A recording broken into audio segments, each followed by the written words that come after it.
Show. 106.7 KROQ FM in HD Pasadena, Los Angeles, Orange County. This is the world famous KROQ. Good morning. Unlike yesterday, that whole fake Wednesday nonsense, today's Real Wednesday. Really? It finally is? Oh, it's here. Oh, Real Wednesday. Welcome to Real Wednesday. Feels like a Wednesday, smells like a Wednesday, and it is a Wednesday. We are together again on the world famous KROQ. Good morning, and how goes it? My name is Klein. That right there is Allie. Morning. You got the DJ Omar Khan, known as the audio sniper, Jake the Nerd, also known as Jake the Fat Nerd, also known as Jake the Planet, also known as Jake is the Fat Man. There's so many different new names for Jake that are coming through as a result of him now crossing the 200-pound threshold, which is not that much weight, but Jake says it's an all-time personal best and or worst. So we're celebrating that all show and all week long. Jake, would you rather just have one nickname that you chose or the 1,000 nicknames that everyone else is giving you? I think both are bad. Yeah. It's funny because if you remember many months ago, he wanted to be known as the Ace, and we started calling him the Deuce, and he actually lived into his name, the Deuce, because he now weighs a deuce. Well, he also lived into the name because of his pooping problem. That's also true. That may be the best of all the nicknames, Jake the Deuce. In the back room, taking the calls, you got Postmaster Johnny. And there she is, producer Vanessa. A lot of people calling in with feedback from yesterday's first impressions. Vanessa doing Tarantino movies. Later this morning, give you a chance to win your tickets into that Quentin Tarantino event, Pulp Rocks, and also get you into Disneyland before we get out of here this morning. But we start with some positivity for you, Allie, because you deserve it. You take a lot of shrapnel on the show. You have a lot of people that will come after you for a variety of reasons, things you've said, things you've admitted, and I appreciate your brutal honesty. My body's weird. Comments like that actually, I think, make people like you more. And this person, who's never called before, was so inspired. You've inspired this person to call and let you know. Laying it on thick, huh? That's because this is going to be really bad. I know it. The expression when Klein does feel a little bit bad, he gives me a couple sentences of compliments to balance out whatever horrible thing is about to be said. This person, I believe, is going to defend something you've said, and you are going to feel so much better about yourself over the next 42 seconds. Listen to this. Hi, guys. Long-time listener, first-time caller. I am behind. I'm listening to 219 podcast when Allie is talking about being the hottest person at the YMCA. So this person is a month behind pretty much on the show. They're finally caught up to February 19th, and that's the day that Allie came in here and made the claim that she is the hottest person at the gym she joined, which is a very... I didn't say the hottest. I said I am I'm Jim Hot. I'm the hot girl. I'm a hot girl. I don't remember what I said. I think you said I finally am the hottest person at a gym. But that confident little rant there definitely paid off. Anyway, this woman would like to, I guess, defend you. Hold on. Great. Okay. Awesome. After she laughs, I don't want to cut her off because she's in the middle of something here. So here's what she's saying. Being the hottest person at the YMCA. I mean, they're all, I used to go there, Allie. And yes, I thought I was the hottest person there because everyone there is either a senior citizen and they get their membership for free through Medicare. Oh, man. So she knows your gym that you're talking about because she also fell for I'm the hot one at this gross gym. Or they're a high school student. So those hot college students you're talking about, they're actually high school. Oh, well. Yeah, but you know what? Sometimes their dads work out there, too. Students from high school. That's okay, well... Just bringing up the fact that Allie claimed there's a bunch of hot college kids They're there. very intimidating, and they walk around like they're college level, okay? They've got a big group together, and they've got this entourage. That girl on the stair stepper was in high school? students from high school. That's right down the road. So, I don't know, maybe a little perverting. But yes, of course you'd be the hottest person there because it's all, like, very old people and high school kids. So, congratulations. You made it. Hey. All right. Love you guys. Thank you. Sweet dips. Sweet dips. Love the show. Keep it up. Listen, every day. Love it. You guys make my life so much happier. And rock those panty lines. Sweet knockers, Okay. baby. All right, Don't thank you. forget there are middle-aged people there that are rehabbing injuries as well. That's right. A lot of middle-aged people that have busted knees there, too. Well, there you have it, Allie. Confirmation that you are indeed the hottest at your gross gym. Well, you're right. I feel so much better. I knew you would. I said give it 43 seconds. Just like that. Bring me back down to earth, please. Going to make you feel better today on the show in moments. Give you the shot to win $100 per money. And so much more happening this morning. A wake-up song we could all use on this damp, cold Wednesday morning here on KROQ. Wake up! Wake up!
we are, Klein Alley Show. Good morning. Welcome to it. If you need us, you can interact lots of ways. The phone number to call, to text, 800-520-1067. If you're too shy to go on live, you can always use the GOAT line, 844-956-GOAT. Slide in the DMs at Klein Alley Show. We're looking for a couple that would like to join us later this morning for Petty Claims Court. So perhaps there's something that is eating away at the very foundation of your relationship, even though it seems like it could be a small, petty problem. We would love to have you on the air with us later on today. You can battle it out. We'll prove who's right, who's wrong, and give you something just for joining us. And that'll be happening later this morning. If you'd like to get in on the Petty Claims Court, you can call us at 800-520-1067, and we can talk to you off the air and figure out if your case is worthy of being tried in real time live on the radio. I don't know if you have gotten into a petty argument lately, but last night we got into it about the squeegeeing of the inside of our shower. Yeah, it's interesting because that's one of those moves that I feel like is left best to the professionals. And if you have the place cleaned bi-weekly or monthly, that seems like the squeegee only comes out when a pro is there doing it. No, dude. You run the risk of hard water staining.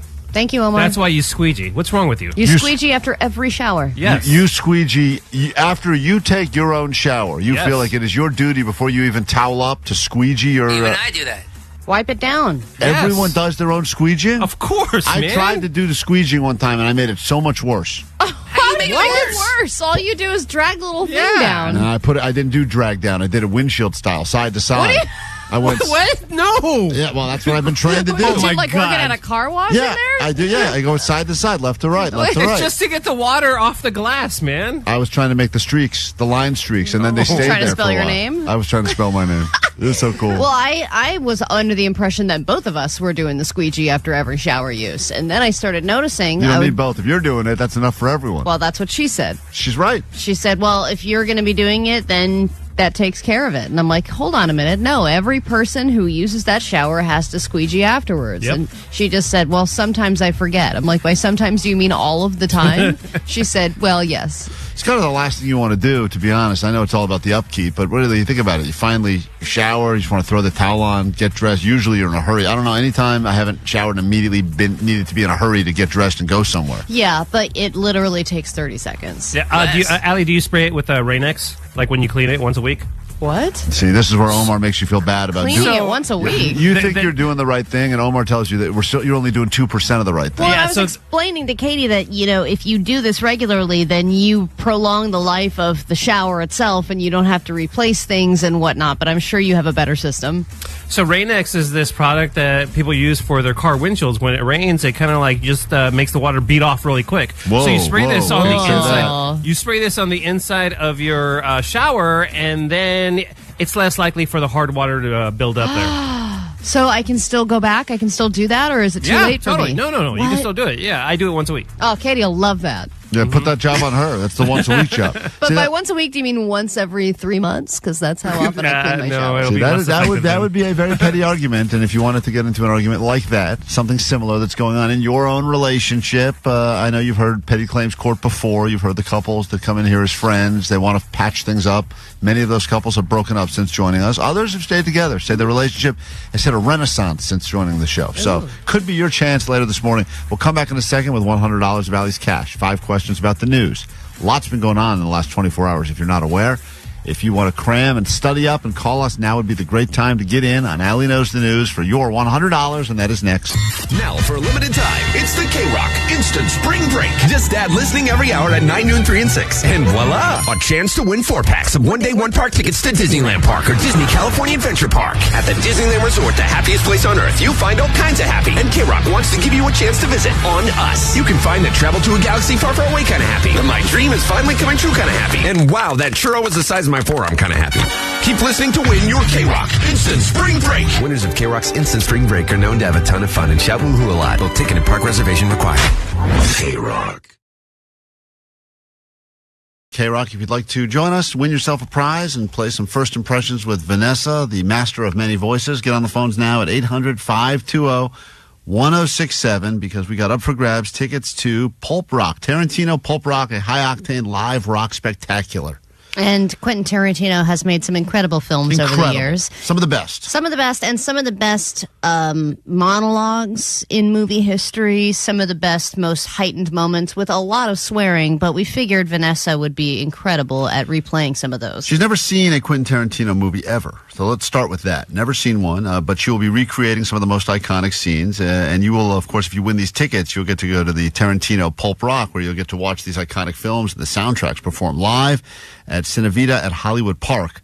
And also, everyone who qualifies, everyone who wins those tickets this week, someone is going to get the VIP experience, including a VIP booth, comes with champagne, snacks, dedicated waiter, waitress, valued at over $1,000. That's the grand prize. So you will have an amazing night celebrating the fine, legendary career of one Quentin Tarantino. Vanessa has never seen a Quentin Tarantino movie. Nope. And she's never successfully pronounced Quentin Tarantino. That's true. All week, as she's been talking about this prize we have, she's been saying, Quinton? Quintanana. So we're like, what? You talking about Quentin Tarantino still? She goes, I think so. So we will play you. She's recreated some scenes. She's been working on this all morning long, which is why we had to wait until 8:30 roughly to get this on the air. She wants time to perfect her craft. We will play a clip of her doing a scene, and all you got to do is tell us which Quentin Tarantino movie it's from. And if you're able to identify which scene the movie is from, Allie will write your name down, and we'll pick a winner and give you some tickets. All right, let's say hi to Rebecca in Valencia. This is not going to be easy, but if you're up for the challenge, welcome to KROQ. Good morning, Rebecca. Hi, how are you? I'm fine. We'd love you to win this. Once again, as you know, Vanessa is the master of many, many voices, and we will go ahead and play you the first scene right now from a Quentin Tarantino film as performed by Vanessa. Listen closely. Here we go. I don't tip because society says I have to. All right, I mean, I'll tip if somebody who really deserves a tip. If they really put forth the effort, I'll give them something extra. But I mean, it's tipping automatically. It's for the birds. I mean, as far as I'm concerned, they're just doing their jobs. Hey, this girl was nice. She was okay. She wasn't doing anything special. What special? What's special? Take you in the back and S your D? I go over 12% for that. All right. Now, listen, I know this movie. Iconic. That is an iconic scene. Only who knows if that'll be performed again if you win these tickets. Do you know what Quentin Tarantino movie that is from, Rebecca? I am going to guess because I'm also the worst, but Pulp Fiction, is that a Show me Pulp Fiction. No, Is that a thing? not. Pulp Fiction is a thing, but that is not a scene from Pulp Fiction, which is too bad because it is, a quite iconic scene, Allie. I'm going to play you the actual scene right now, and then we'll go to the next one. We have multiple scenes to share with you. I don't want to give everyone the opportunity to guess that one, but this is that actual scene took place from one of the, I believe, the first. I think it was the first Quentin Tarantino movie ever. Really? I believe so. It was the first one I think I ever saw, and it was this scene from Reservoir Dogs. I don't tip because society says I have to. All right, I mean, I'll tip if somebody really deserves a tip. If they really put forth the effort, I'll give them something extra. But, I mean, this tipping automatically, it's for the birds. I mean, as far as I'm concerned, they're just doing their job. Hey, this girl was nice. She was okay. I mean, she wasn't anything special. What's special? Take you in the back and your So, I don't know. I think Vanessa and Steve Buscemi had similar delivery. Yeah, can I just hear a little bit of Vanessa's impression now? Because now that I recall Steve Buscemi's delivery, I would just like to hear a little bit because she got the. I don't tip because society says I have to. All right, I mean, I'll tip if somebody who really deserves a tip. But you sped up her speaking a little bit. I'll tip if someone really Right, that's her Steve Buscemi. If they really put forth the effort, I'll give them something extra. Yeah. But I mean, it's tipping automatically. It's for the birds. All right, well, there you go. Beautiful. It's for the birds. It's a beautiful recreation right there. This is First Impressions with Vanessa. We move on. We say hi to Armando now. Armando, I hope you can get one of these right so we can give away these tickets. Good morning, Armando. Good morning. How's it going, guys? Good. I hope you're a fan of Quentin Tarantino. More importantly, I hope you're a fan of Vanessa Tarantino as she is recreating some of these iconic scenes. And here is your scene. Listen closely. The price you pay for bringing up either my Chinese or American heritage as a negatives, I collect your effing head. Whoa. Just like this effer here.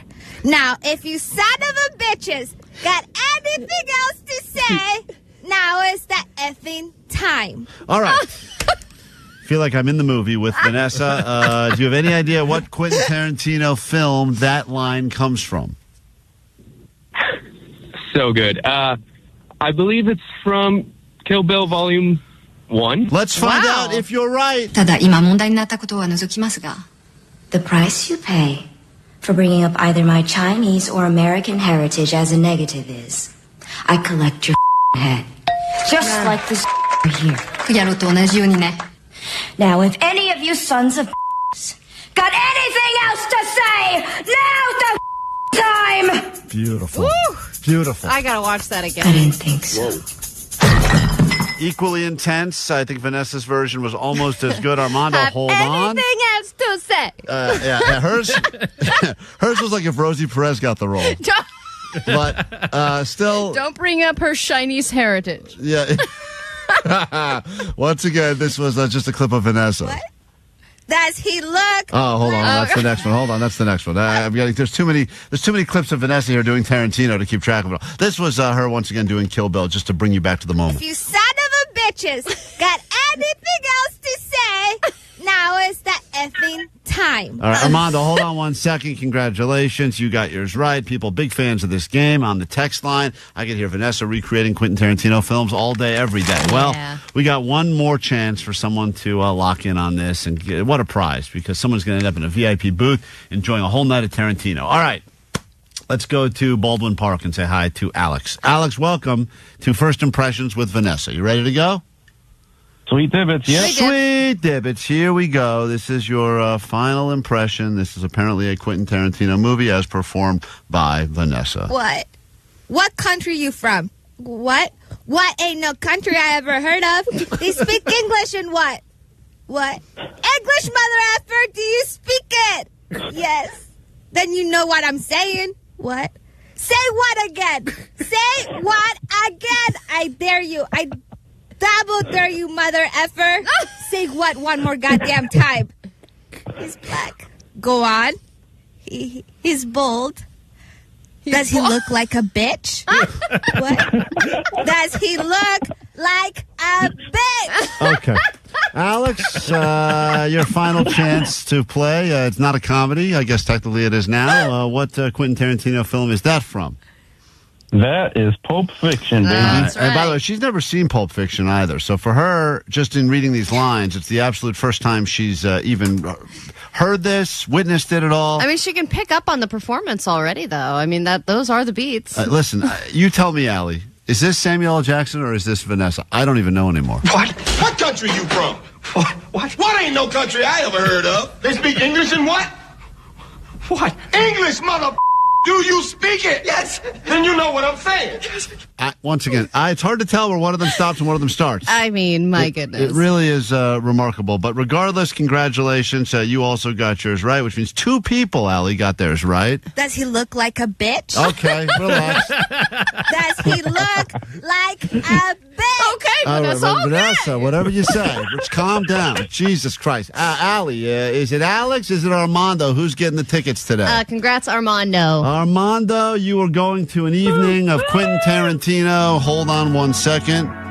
Unless you kind of already got one just now. That's very exciting. You will be going to Tarantino Pulp Rock, Live Rock Spectacular, celebrating the iconic film soundtracks Quentin Tarantino at Cinevita Hollywood Park. Hold on 1 second. Congratulations. Like a bitch. All right, relax, Vanessa. Like a bitch.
Rock, we are Klein Alley Show. No time to waste. Let's get into it. $100 up for grabs right now. People want the money. Rain's coming later, so let's go ahead and pay the people now. Make it rain cash. $100 of Allie's money could be yours every morning right around this time, and all you got to do is answer some questions and do better than Allie does. You beat Allie, you win. Just like that, she pays the people. And I feel like my algorithm is getting a little skewed here, where I know for you it's all like butt stuff and food and sex. And I think for me it's just now there's a lot of really important sports headlines that I'm missing. And so if there's anything related to that in the questions, I think you've got a major leg up. There's a couple of sports questions today, actually. I'll say that much as we get into an exciting new round of Allie Knows the News with, let's say hi to Ralphie. Good morning, Ralphie.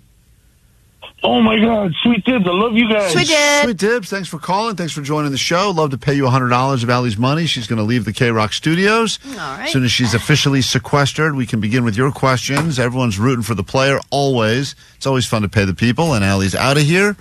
And your round, Ralphie, begins right now. Allie Knows the News. Some new MLB hats, including one for the Anaheim Angels, Los Angeles Angels, are being pulled. For what reason? Why are some new hats that were made for the new season of MLB being pulled? Wrong logo. Wrong logo. We go to question number 2. This comedian and friend of the show took part in the hand and footprint ceremony at the Chinese Theater, so he will live forever in Hollywood. Which comedian / friend of the show? Fluffy. Go to question number 3. This KROQ artist is going to be writing an opera based on one of his band's albums. What, name the band? Or? Name the band? Sure. Name the band, name the KROQ artist, whatever you want. Going to be doing an opera based on one of his band's albums. Pink Floyd. The Wall. Okay, cool. Question number 4. Rams receiver Puka is going to be changing his number for what reason? Somebody else has that same number? Somebody else has that number, all right? Writing that down. And final question. This SoCal representative has just announced their bid to be the next governor of the state of California. Harris? Harris. Write it down. Kamala Harris. All right, I know who you meant. All right, we'll bring Allie in. We'll score it together. Ralphie had the balls to call, and a lot of people never will because they say, I don't know, too shy to go live on the radio. I don't know if I know enough about the news, but there's stories breaking every moment, and here we are to break them down. Allie, let's score it together. Okay, question number 1, sports question out of the gate. Oh, man. Some new MLB hats, including the Angels, are being pulled off shelves. For what reason? Yes, I was just reading about this, actually. It is the Anals and other teams. They did an overlap series that is really backfiring. What? I need this. Oh, my God, it's amazing. Oh, my God. You can't even get that hat because they pulled them, but apparently the one for the Texas Rangers, the logo, the giant T went over... An X. Went over something, so it says the Spanish word for breasts. It says, tetas. Yeah, tetas. I did see that. That's awesome. So, and then the Angels one looks like it says anals. Oh, that's great. And so some idiot, goes, these are great hats, let's make them. And well, a bunch even of the them. series was confusing. It was like, Very let's confusing. overlap the team logo from the hat with the logo from the shirt. And Yes. it's like, now it's just confusing. But I'm telling you, part of me feels like this was on purpose because I feel like they would sell a lot more anals hats than they would Angels hats in this Totally. town. For sure. So, I mean, I can see Oh my God, and WeHo's, like anals, I can merch see everywhere. a diehard Dodgers fan actually wearing proudly an anals hat. No problem. Totally. All right, anyway, Allie gets the point on that one. Ralphie guessed wrong logo, so not unfortunately correct. Go to question number 2. This comedian, friend of the show, took part in the hand footprint ceremony at Chinese Theater and will live forever in Hollywood. That would be Fluffy. Our good pal, Fluffy. Congratulations, Fluffy. Couldn't happen to a nicer guy, and that is correct. We go to question number 3. He got that as well on the board. Oh, nice. 2-1, Allie's in the lead as we go to question number 3. This KROQ artist is apparently going to write an opera based on one of his band's albums. That would be Smashing Pumpkins. All right, that is the correct answer. Billy Corgan has said that they're going to take their band's third album and turn it into a opera similar to what Green Day has done successfully in the past. We go to question number 4. Allie's up 2 now with 2 left. Rams receiver Puka changing his number for what reason? He's agreed to change his number, but for what reason? Does that have something to do with his kid? That's a great guess. Wrong guess. Ralphie. Hakua. There you go. Had 35 yards last night. Thank you. He didn't play last night, Vanessa, but that's a good stat. It's a good stat. Appreciate that. That's our sports analyst right there, live on the sideline. One more time, let's go to the sideline report. Vanessa with an update on what's happening with the Rams. Hoopa Hakua had 35 yards last night. Thank you. In-depth Hoopa. reporting. That is not correct either, Vanessa. The correct answer is that he is going to give his number to the newest Rams receiver in a blockbuster, unexpected trade to take place in the offseason. Devontae Adams is coming to the Raiders. He's coming to the Rams. And as a result, he will now have that number. We go to question number 5, and it's all down to this, Ralphie. Unfortunately, Allie's still beating you by a few. This SoCal representative has just announced their bid to be the next governor of the state of California. That would probably be Kamala. That's what he said as well. Incorrect. Katie Porter. Oh, the bi girl. Katie Porter. She likes women and men. So, yeah, she wants all those votes. She'll take them all. Well, listen, Ralphie, you put in a decent effort. I like you. Good energy. Unfortunately, Allie did better than you this round, so she holds on to her money, at least for now. And what must you shamefully admit over the airways of KROQ? Go ahead. I'm Ralphie from Sylmar, and Allie knows the news. Ralphie, you're a good guy, and thank you for waking up with us every morning. We greatly appreciate you, all right? Love you guys. Thank you. That's Ralphie right there. I wish we could have given him your money. Yeah, but he's happy even though he's disappointed. Seemed like that shifted a lot during the call. That's my comfort zone. Happy and disappointed at the same time. No, you started 80% happy. You left 20% happy, and that is the effect this show could have on you as well. Show continues after some blank right here. KROQ, good morning.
But to be honest, my dog smells a lot better. Thank you for that. And congratulations, son. Getting your footprints and handprints right there in the cement in Hollywood. Question, and I don't know if I did, well, I know I didn't do the right thing. However, I think that you will understand why I did what I did. I had lunch with a buddy that I haven't seen in a while. This is a guy that I've known since college. He's lived in L.A. He's one of these guys. The second he graduated, said, I'm moving to L.A. Wanted to be in L.A., wanted to be a writer. He had dreams of being a writer. And like a lot of people that move to L.A. with a dream, every time I would see him over the last, how long have I been in this? Moved here in 2006, so I don't know, Allie, what is that? Almost 20 years I've been in this city.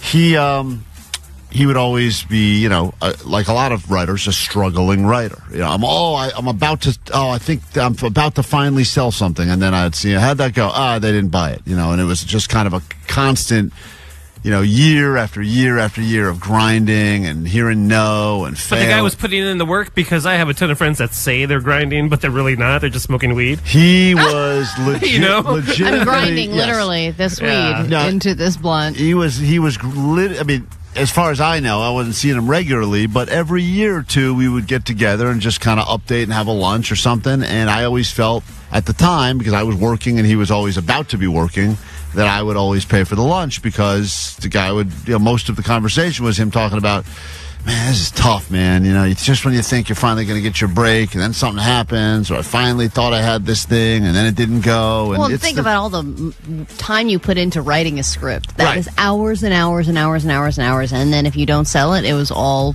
for nothing. But also, it's hard to not cave in and just do a corporate writing job, like I'm going to write copy for this company's Instagram, or something cheesy like sitcom stuff, something that you're not into. Totally. He couldn't get any of that. I mean, I think he would have taken anything, because at some point I think a lot of people move here with a very specific, this is what I want to do, and then over time you kind of go, I'll go with this watered down version of what I wanted to do.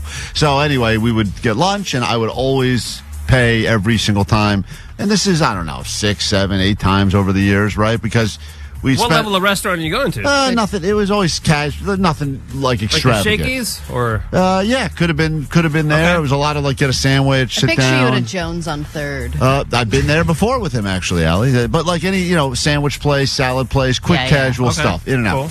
So this time we're sitting there, and as expected, I'm planning on paying for the lunch.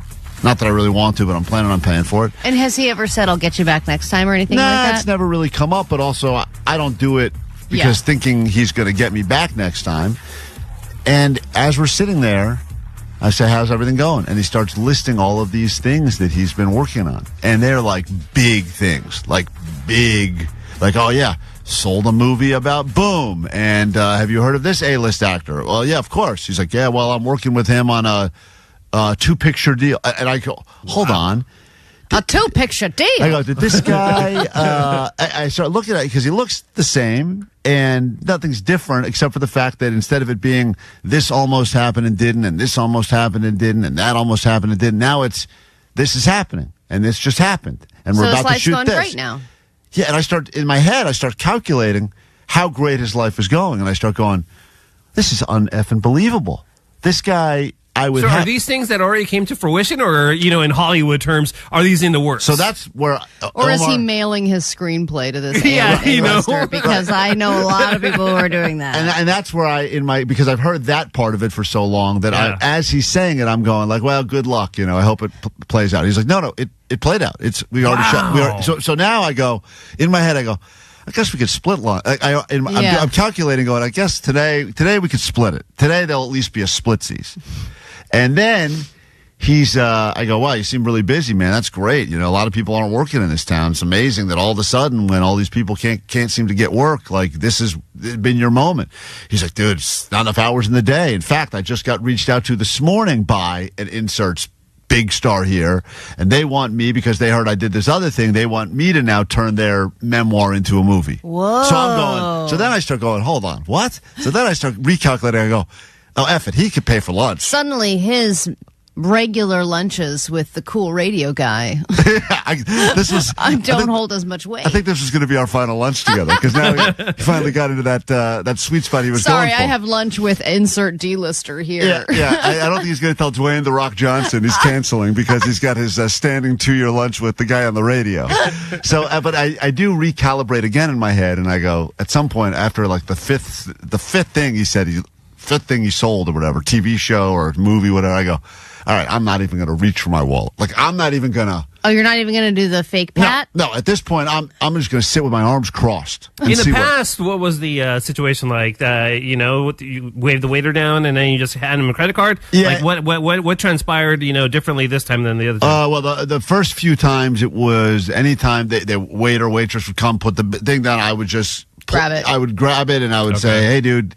Hope, look. I hope your life gets better, and then you slap your big metal credit card down. No, I wouldn't preach. No. Come on. He'd say, sometimes he would even say. All you got to say is, I got this, man. Don't make him feel bad about himself. Sometimes he would say, no, let's split it. And I go, dude, don't worry about it, because the whole conversation was about how he almost sold all these things that never sold. So I go, don't worry about it, man. It's fine. Radio's a steady gig. One day, your lame jokes like mine will make you millions of dollars. I didn't say that. So then, so I got to get ready for butt stuff tomorrow. We're doing it on the show. Yeah, well, I know you're working on a film that you've been writing for 3 years, but we've got a thing called Allie Knows the News to get to. So the guy comes. You got anything else? No, I'm good. He goes, you want anything? I go, no, I'm good. And then he goes. The guy puts the bill down, kind of in the middle, right in that, kind of. It's interesting when the waiter. Yeah, two men. What do you do? Right, waiter makes the determination as to where to put it, and they kind of try to split it right there on the equator of the table, and I kind of he's going to grab this, right? He's got to grab it. Like he doesn't do it quickly. Doesn't do it quickly, and then I start going, hold on, am I supposed to make a move here? Am I supposed to say, hey, I'm going to let you, sounds like you're doing great right now. Why don't you go ahead and pick this one up?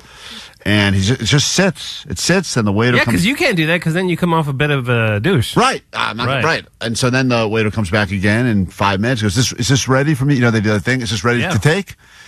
And no, we need a few more minutes. I go, we're just going to keep staring at each other awkwardly. Thank you. And then he goes, hey, are you going to get that? He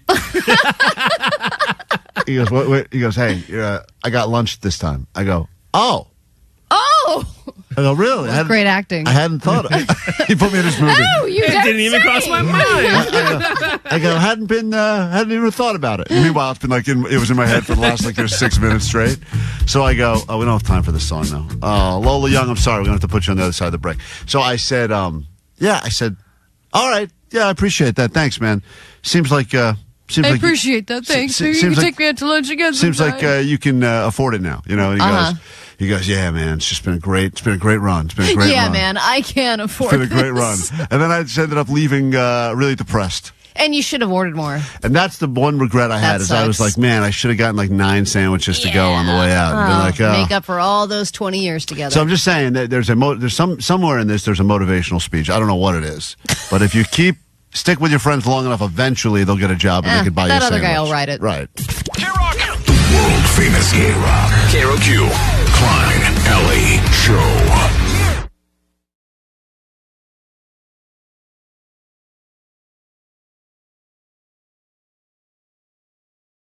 You will be dreading or excited about sitting around with your relatives, feasting on turkey and sweet potatoes. And every once in a while, someone steps up with some mac and cheese, and it's always appreciated. I've never had mac and cheese at my Thanksgiving table. A lot of people table. don't because it's not traditional. Sad. But I will say, for anyone who shows up, you better believe when a side gets passed around and emptied out quick, it's that mac and cheese. So always step up with the mac and cheese. We're searching right now for America's weirdest relative because everyone claims that they have the weirdest, strangest family, and everyone's like, "Oh, your uncle's weird. Wait to hear what my uncle did." We are looking for the weirdest. It's the third year in a row we've done this, and every year we are usually. The weirdness is outmatched. Year after year, we're like, wow, I didn't think they could get any weirder. And already today, we did one round of nominees yesterday. Every nominee was could have been a winner as far as I was concerned. We had the guy whose uncle pees in a bucket. Yep, we had Hector. Nellie, her brother picks his nose in his car and flicks it on other people, but the fact that he picks it with his sawed-off finger. Oh, he's a missing shot-off pinky. Yeah, he shot off his pinky, and then it created a little hook that makes it perfect for picking his nose. Yeah. And then there's the cousin that paints with blood. There's the aunt that bites everybody's cheeks really hard and holds it there when she sees them. And then the uncle who records himself fighting with a doll and then shows everybody the fights and then dresses the doll up. Yeah, he fights with self-defense dolls and shows up on the video. And he took him off the stick. Took him off the stick. The video of us talking to that woman yesterday. So we got a new crop of people on the phone right now that would like to nominate their relatives.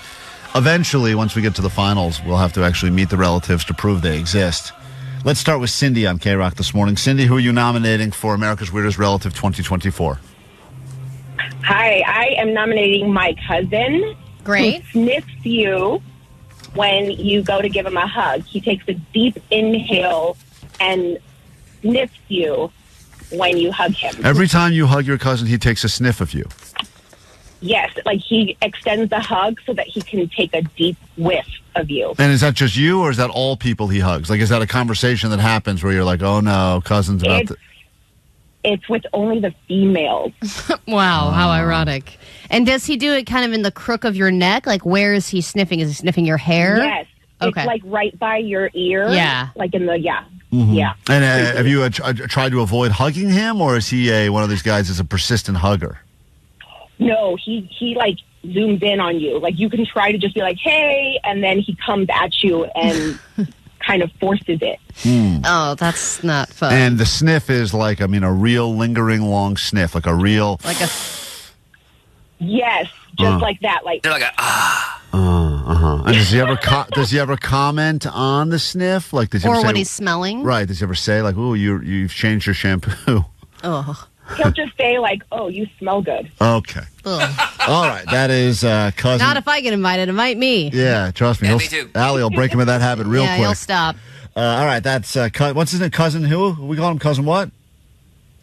We're going to call him Cousin Ernie. Cousin Ernie. That sounds like a Cousin Ernie move right there. Even I think she tried to come up with a fake name and just decided, oh, whatever. His name's Ernie.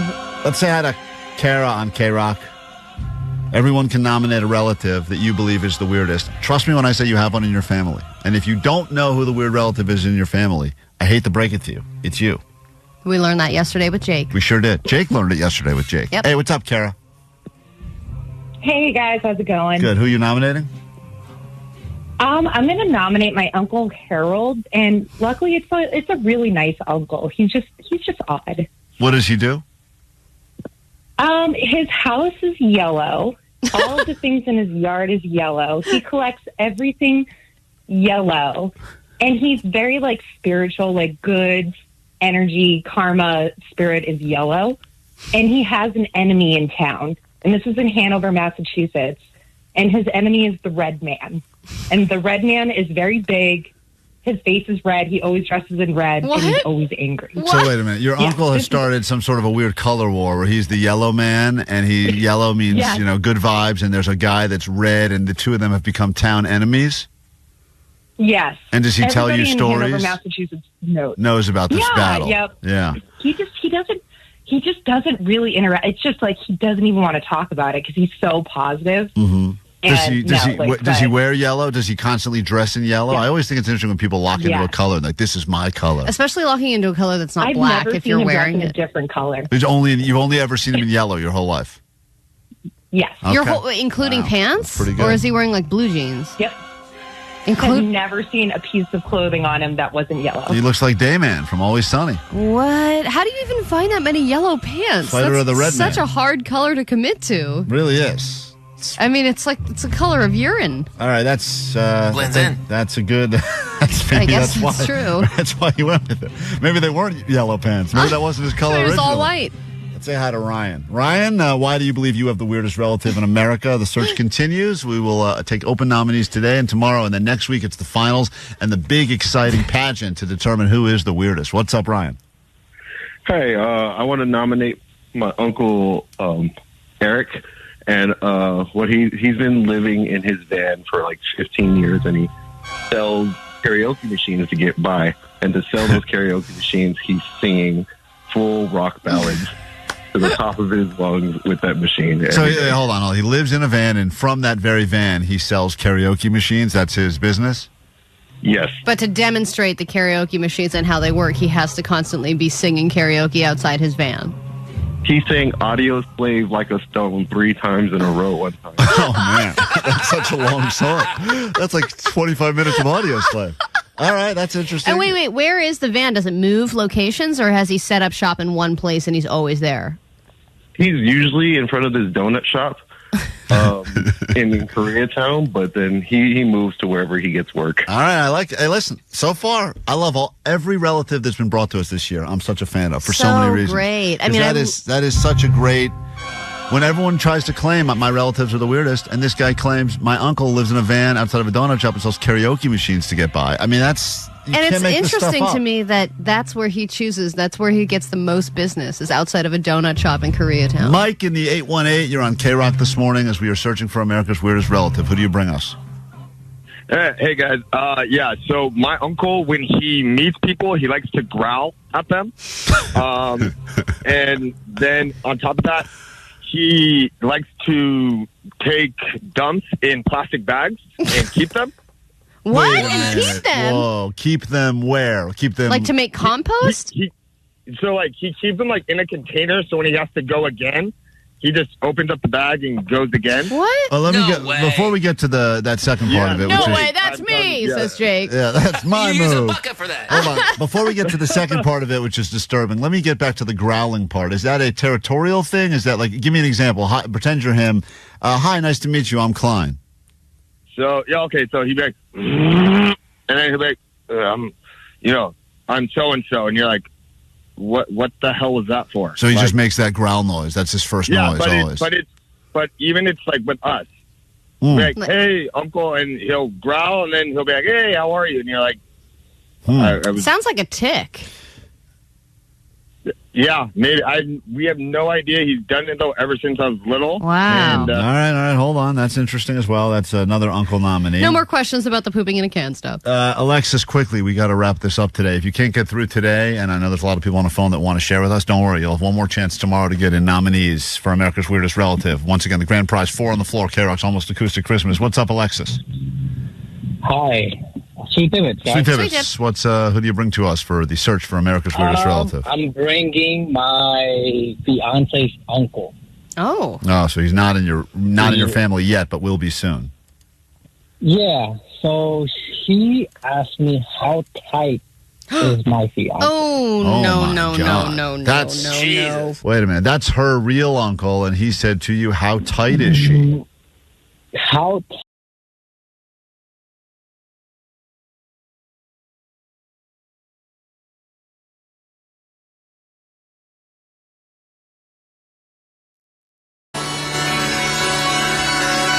Get to your ADD news, and we get into a brand new hour of the show. Keep in mind, Disneyland tickets in your future, and we get you into Tarantino Pulp Rocks coming up later this morning as well. Will Vanessa break into Quentin Tarantino impressions at some point during the show? Perhaps she will. But first, your news starts now. Nope, that's Lincoln Park. Hold on. Your news starts now. Grab your Adderall. It's time for ADD News. What a great Wednesday. It's a live radio show. We do, trust me when I say. A lot of shows, pre-recorded, pre-edited, did them 3 days ago. Not the case here. Live and full of mistakes. That lunch really got to you, huh? Sure did. All right. Talked a lot about the success of the Girl Scouts, especially during cookie season. Last week, we helped a desperate Girl Scout needing to sell her final boxes before the deadline. I believe the boxes just arrived, actually. But because we've been giving them so much praise, it only makes sense that they're being sued now. And their cookie game brings in hundreds of millions of dollars every year. It's very successful. But a new lawsuit now alleges that the cookies that are sold by the Girl Scouts include dangerous levels of heavy metals and pesticides. They, I guess, tested 25 different cookies that were sold in 3 different states, and they found each one of them contained pesticides, and some contained at least 4 heavy metals, including aluminum, arsenic, cadmium, lead, and mercury, and they want $5 million for their lawsuit, which I feel like is a low amount for eating lead for so many years. That's a badass name for a cookie. What you just said is so much cooler than Rah Rah Raisin. When you say cadmium... Do you want some of our awesome arsenics? Oh, arsenics. Sound cool. The picture on the front, instead of it being like 2 girls building a fort out of an old box, it's like... Someone's face melting? All like heavy metal style, or all the... I mean, I don't know why... Is that just they just did random samplings and they found that, or is it one? It says they tested 25 cookies sold in 3 states, and they found that all of them contained this stuff. I wonder how many other cookies out. Like if you were to really look into it. I would imagine Oreos, all. Chips Ahoy. Are they all having that stuff in there? Yeah, but I would think that big companies like Chips Ahoy and stuff like that would probably undergo more rigorous testing to be, on. The Girl Scouts is huge. I know, but I would think because it's just the Girl Scouts were a nonprofit, maybe they wouldn't go through as rigorous of testing before they're actually being sold to people. Also, the interesting part about the Girl Scout cookies, at least in California, is I think they're made in 2 different places. And as a result, some of the cookies, same cookie, different names, and slightly different that recipes is always as kind well. of confusing because so what is it, Adventurefuls or like the peanut butter cup things? Well, Samoa is that's the term I know, but then those also I think are called Caramel Delights maybe from some other or Coconut Delights or something. What a legal battle that probably was. I don't even know what's going on. And then there's Samoa's. No, it's Caramel Delights. There's fine. they have a lemon cookie that's actually pretty good. The Lemon Ups, I think they're called, but then some other Girl Scout maker makes them, but they're called something totally different. Yeah. I'm sure someone will school us And I on wonder this. which ones are the lead ones. I want the ones with the lead. Because if the ones that have lead are cheaper, I will buy those instead. Yeah. Don't throw those cookies out. Don't burn them. We'll eat them. I know. I wonder if the box we have is a lead box or not. We should run the test here at the KROQ Lab. All right, Klein, you're a trendsetter. There's a rising trend in SoCal that you have been an instrumental part of, and that is keyless car theft. It is on the rise. Goddamn. So they got me good. It seems like you were probably not one of the first, but you were part of the surge. Key cloner car theft is on the rise in Southern California, and what they do is they have this device. It's normally small, like the size of a phone, maybe a little bigger, and they pull up behind your car and they remotely scan for a key fob signal. Mm-hmm. And once they get it, the device allows them to create a cloned key of the car, and then they can just get in the way they did in your car and drive away, and they don't need a key at all. And I think keyless is getting kind of annoying because I start leaving my keys everywhere, and then I don't know where my key is because if it's not in my hand, I literally have no idea, and it doesn't have any kind of way to just ping it and have it make a sound. So I lose my keys more often, but you are just as likely to get your key or your car stolen if you have key or keyless. Yes, although it's interesting because when my wife's car got stolen, that's exactly what they did because you could see in the footage they pulled up behind. You could tell they were playing around. They were trying to come up with the right signal for the car. The lights blinked a few times, and then they finally got it. And the only way to, I guess, prevent this from happening, similar to Omar's wallet that he carries around that keeps his credit cards safe, they say if you just put your key in I don't know if this is true now because I'm sure the technology's gotten better with the thieves. I love it. What is it going to be? Put your key in a what? In an apple? Altoid container.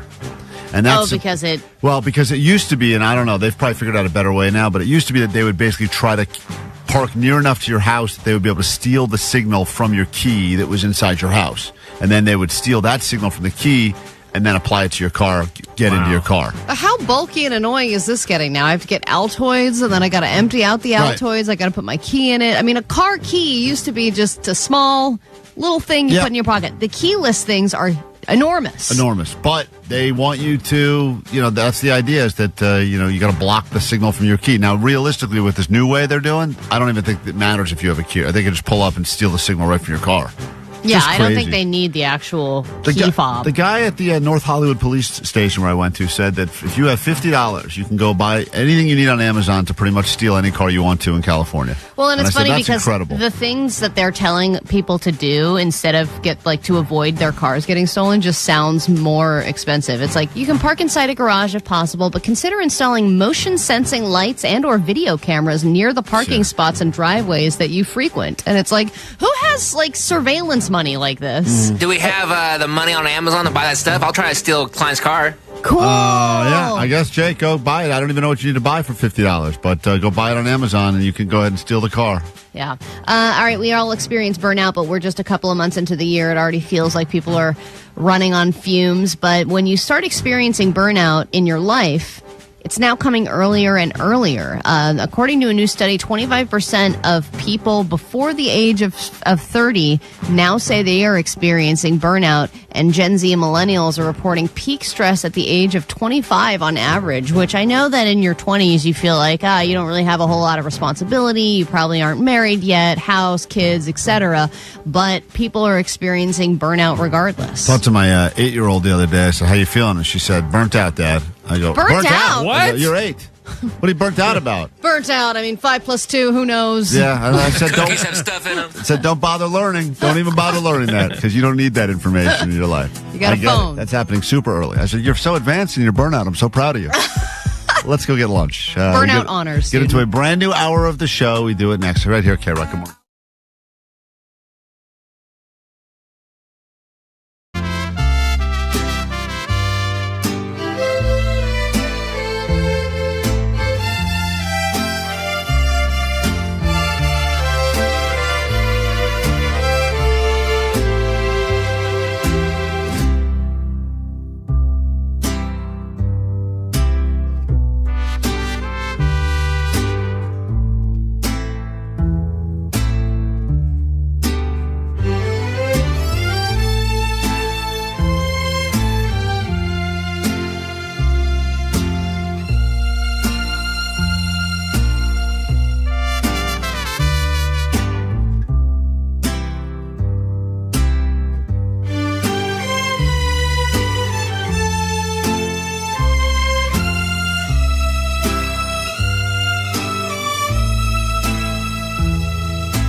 Show. 106.7 KROQ FM in HD Pasadena, Los Angeles, Orange County. This is the world famous KROQ. Good morning. Welcome to Wednesday here. KROQ, Klein Alley Show. Lots to get into this hour. If you need us, phones 800-520-1067. In a moment, Allie's going to share with us some very explicit NSFW parts of her own body with photographic evidence. If you're not already watching along on YouTube, now would be a great chance to do that. We are streaming live. Go to KROQ's YouTube, and you will see parts of Allie's body that no one, at least I've never seen before, but she is ready to share. Well, you know, I'm not going to give it away for free. Maybe if we had a certain number of, you know, people watching the YouTube live stream, then I would show it. What do you need, to 5 do it like people? Like you a want 5? striptease? I feel like we should have to pay people. Yeah. I mean, I think if we lose less than 5 viewers right now, Allie will show this part of her body. But apparently, she says, very intimate. I mean, she was... Oh, I was groped and felt up yesterday. We'll get into that coming up in a moment. Ken, quickly, you're on KROQ. Good morning. Hey, good morning. So I just wanted to make a comment about the signals that are being stolen from these key fobs. This can easily be solved if instead of buying video cameras and motion lights and all that, you can just get a kill switch installed in your vehicle. What does that do? What is it? It's a kill switch. So basically, it's a little tiny button that you hide in your car somewhere, and you just press the button, and it disrupts the power from your battery or from your ignition. So if someone I steals see. my car, I wouldn't know, but then I wake up in the morning, my car's gone, and then I could activate the kill switch? No. You press the button, they're not going to be able to start the car because it's going to interrupt the power to being able for the ignition or cut off power. So when you from the pull up in battery. your driveway, you just turn on the kill switch and then leave, so that there's no signal Yep. going out at all, so that nobody can hack into your car overnight. Give me a ballpark. What would that cost for a guy like me that doesn't really know how to do anything? About $280, $200. Mm-hmm. All right, I'll just let my I'd got rather And then when you that come car back get in, stolen. you hit it back on it each morning? I guess you got right. You got to turn it on every morning, unkill it. Yep. And that's not bad for the longevity of the car. No, it doesn't hurt anything. You're just basically, it's like turning on a light switch. All right, thank you for dumbing it down all the way for me. Greatly appreciate that. You mean it's like this? No. I got it. You mean it's like this? No. All right, wonderful. Well, there you go. Get a kill switch for your car. If you We would, still don't know what it is, do you? If you would, I have no idea what he's talking about. Sounds cool. No, I'm just It gonna does sound I'm cool. just going to let him take my car. At this point, whatever. I'm not putting a kill switch in. I know if I try that process, I'm going to make so much damage. It's going to void the whole thing. They won't take the car back at the end. I'll screw the whole thing up. I just would love to hear the detailed excuses of why you're late because your faulty kill switch. I'm just turn going back to on. take a light switch off my wall and put it in my car, and hopefully that'll work. All right, listen, Allie's going to share with you some very intimate parts of her body. And she'll be talking about it on the radio, so hopefully you're not too turned on. But if you'd like to see it, head over to YouTube. We'll be there streaming live at KROQ's YouTube.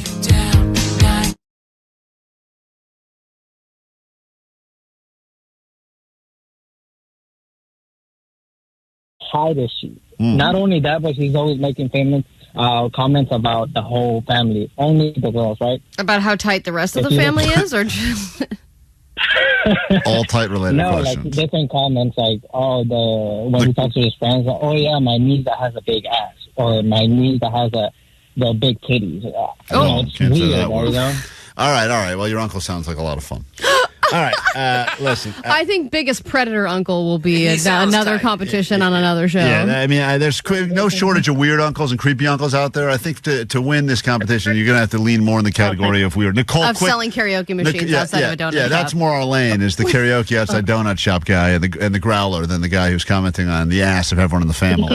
Nicole, go ahead quickly. We'll give you the final word. Nicole, Hello? hi, Yep. that's you. What's up? Who you nominating? Hi. Sorry, I'm nominating my husband's uncle. What does he do? He does a lot of weird things, but recently, last Thanksgiving was my most favorite one. He went to Thanksgiving dinner, and he decided he was going to take a bath during dinner, and he took his plate of food with him in the bathroom. No. And it was the front bathroom. Where everyone would go. Yes, the front bathroom where everyone would go. We had to knock on the door, and he was, in the bath eating his dinner. That's just one of the many weird things. Yeah, okay. I got a lot of more I follow-up feel like you have a lot of questions. admiration for this man. He's in the middle of the meal. He said, I'm going to get up and take a bath. And he brought his food with him and sat in the bathtub. He did, yes. Okay. And not even to like a back bathroom. All right. Look, I love it. Great nominees today, guys. Very really good. impressed. Tomorrow, final round of nominees. And then we'll have to pick some finalists. And then next week, we award the grand prize. 4 on the Floor, KROQ's Almost Acoustic Christmas. Quick break. Back with your news next. And for everyone who couldn't get through, hang tight so we can try to make sure you're on tomorrow's show to nominate your weirdest relatives. And thank you. God, weirdness is great, huh? Oh, beautiful. I got to go buy a karaoke machine for my guy in the van. Hold on. We know you didn't ask.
Warning, the following content may not be appropriate for all audiences. It definitely will not be visually appropriate, so if you are easily disturbed, or perhaps you're in the middle of eating breakfast, I would not go to YouTube right now. I would highly recommend going to YouTube right now. Not checking out K-Rock's live stream there, but you can listen as Allie shares with you some very intimate medical details about her body. Klein, what is the best female body part of all time?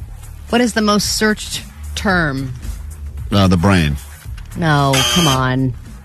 I know what your answer is. Just say it. Just, guys, stop. Stop pretending you care about our brains and hearts. Guys, it's the window to the soul. It's the tetas. Allie, how dare you? The boobies. The calcium cannons, as they say. Mm-hmm. A lot of names for the mammaries. I think men and women would agree that by far, female breasts are one of, if not the greatest thing on the planet. I mean, even gay guys. They love to look at them, motorboat them, play with them. I love playing with them. Yep. It's great. Play with your own, play with other people's. Oh, my God. Sharing is caring. Girls like to touch each other's. So a doctor said that they would like to take an in-depth look at my breast, my right one specifically, because of some... What is that sound you're making? I thought that was in my head. No, you said that out loud. Oh. Is that the wonky one? Sorry. Well, they're both wonky for different reasons. Great question, Jake. But the Wait, right is the one... doctor taking a look? Because is there like a freak show aspect to this? Or well, you know, there was a phone call made in the room to another person. He loves oddities. He's a big... Come see the freaks! What is this doctor? Dr. Death?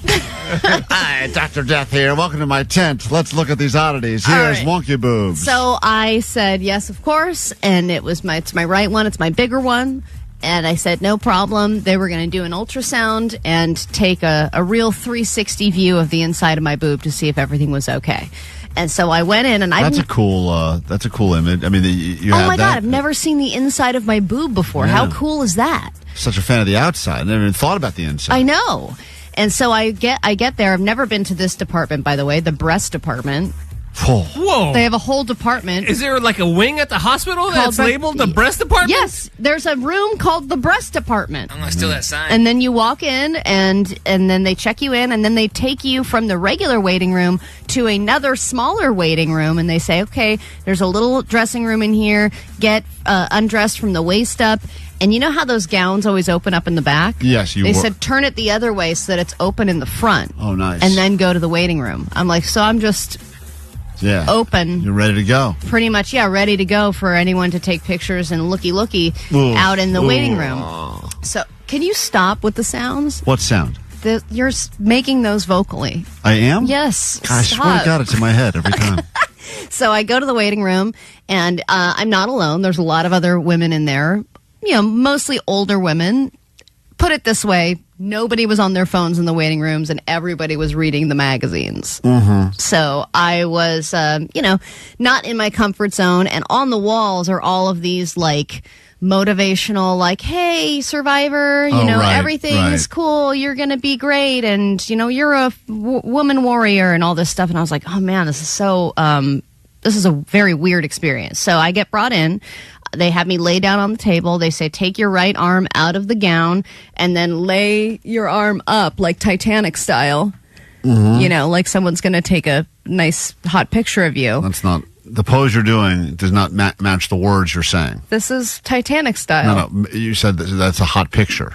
Yeah, you think that's a hot picture pose you're doing? Yes, because you get the silhouette okay, got of the it. breast. You're trying to show full everything. Yeah, side, front, everything. Yep, and they're stop it. That's going on in your head. Now you're thinking that too.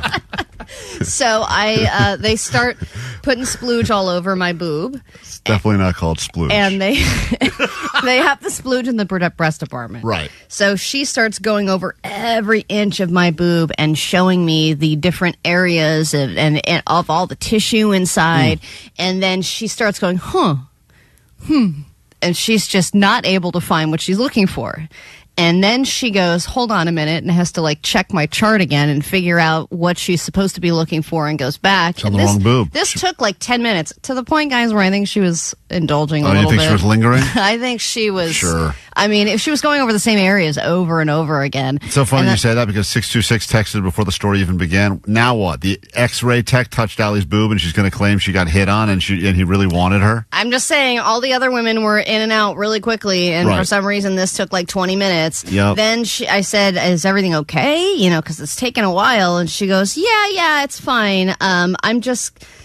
we're going to go over these results with the doctor now. I'm going to make a phone call. There's a little phone in the room. And I'm like, how serious is this now that you have to make a phone call to the doctor in person? And she goes, okay, yeah, here's what I'm seeing. Okay, I'll tell her, I'll let her know. Hangs up and goes, so the results are inconclusive because we just don't know your breasts well enough yet. And what we need to do is we have to have exams more frequently. Did you not tell them your boobykins? So that we can get to know your breasts and know if this is just what they are supposed to look like or if this is some kind of anomaly. That's interesting. I didn't even know that was a thing. Yeah, so they gave us. So I was able to take a picture. Hold this picture.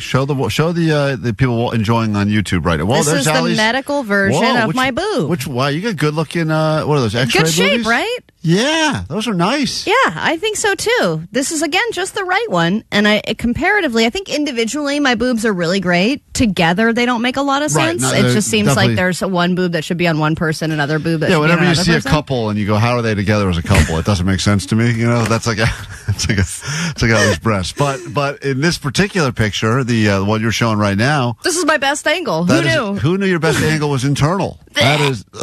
All right, well, that's good. It's a good story, Allie.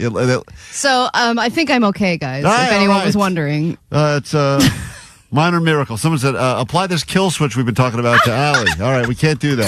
Now, for a limited time, it's the KROQ Instant Spring Break. Just add listening every hour at 9, noon, 3, and 6. And voila, a chance to win 4-packs of one-day, one-park tickets to Disneyland Park or Disney California Adventure Park. At the Disneyland Resort, the happiest place on earth, you find all kinds of happy. And KROQ wants to give you a chance to visit on us. You can find that travel to a galaxy far, far away kind of happy. The my dream is finally coming true kind of happy. And wow, that churro was the size of my forearm kind of happy. Keep listening to win your KROQ Instant Spring Break. Winners of KROQ's Instant Spring Break are known to have a ton of fun and shout woohoo a lot. Both ticket and park reservation required. KROQ. Bring the whole family.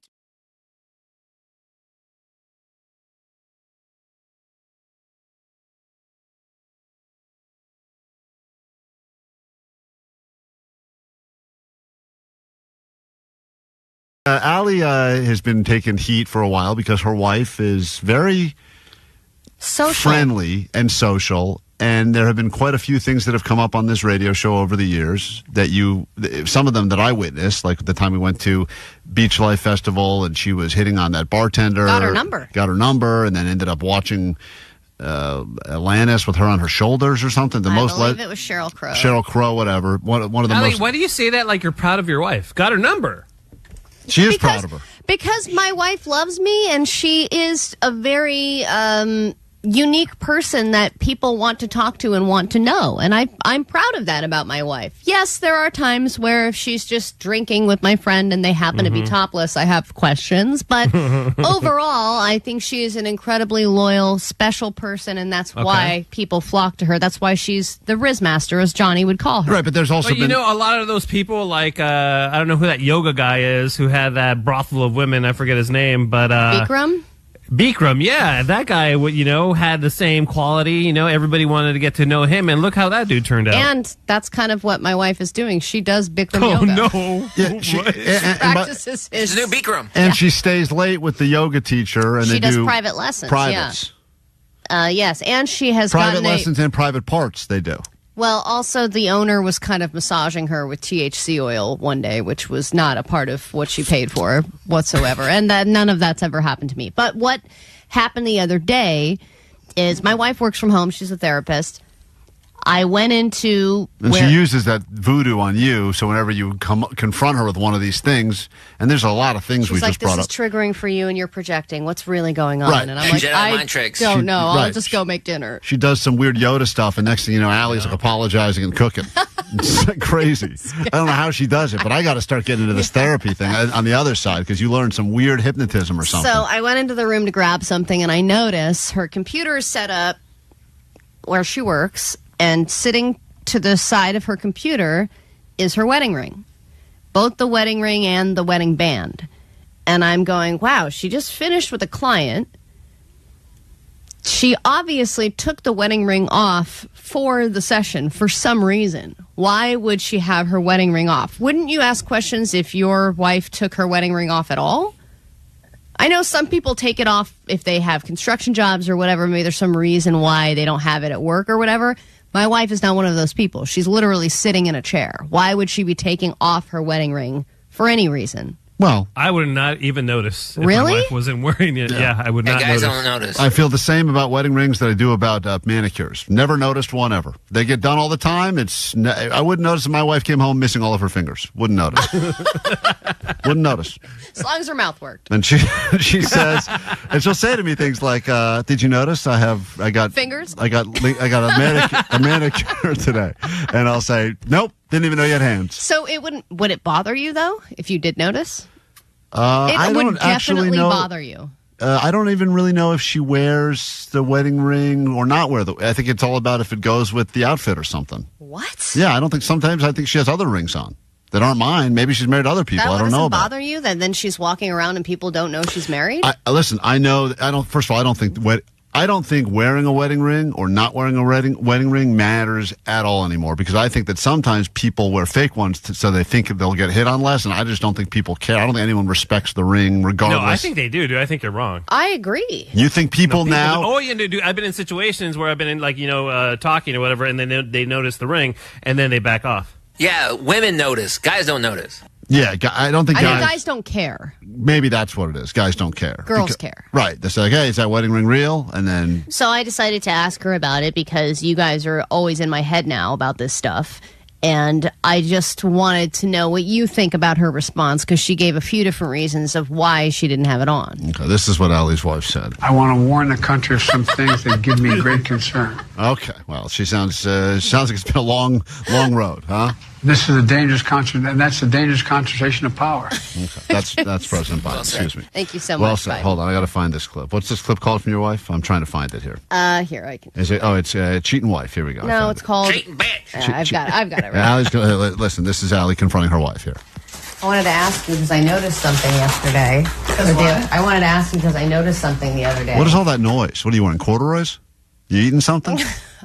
Oh, we're in the kitchen. There's a lot going on. Is that Vanessa eating another piece of meat? As soon as I get home, I put a lot of things Okay. in my Sounds mouth. very loud. Yeah, go ahead. You want to ask her I something? walked into the guest room after you were finished with a client, and I noticed that your wedding ring was off and it was on the table. Man. What the hell? Wait. She She just just literally just laughed in your face. What the? What a great. I mean, I'll tell you. Come on. You caught me.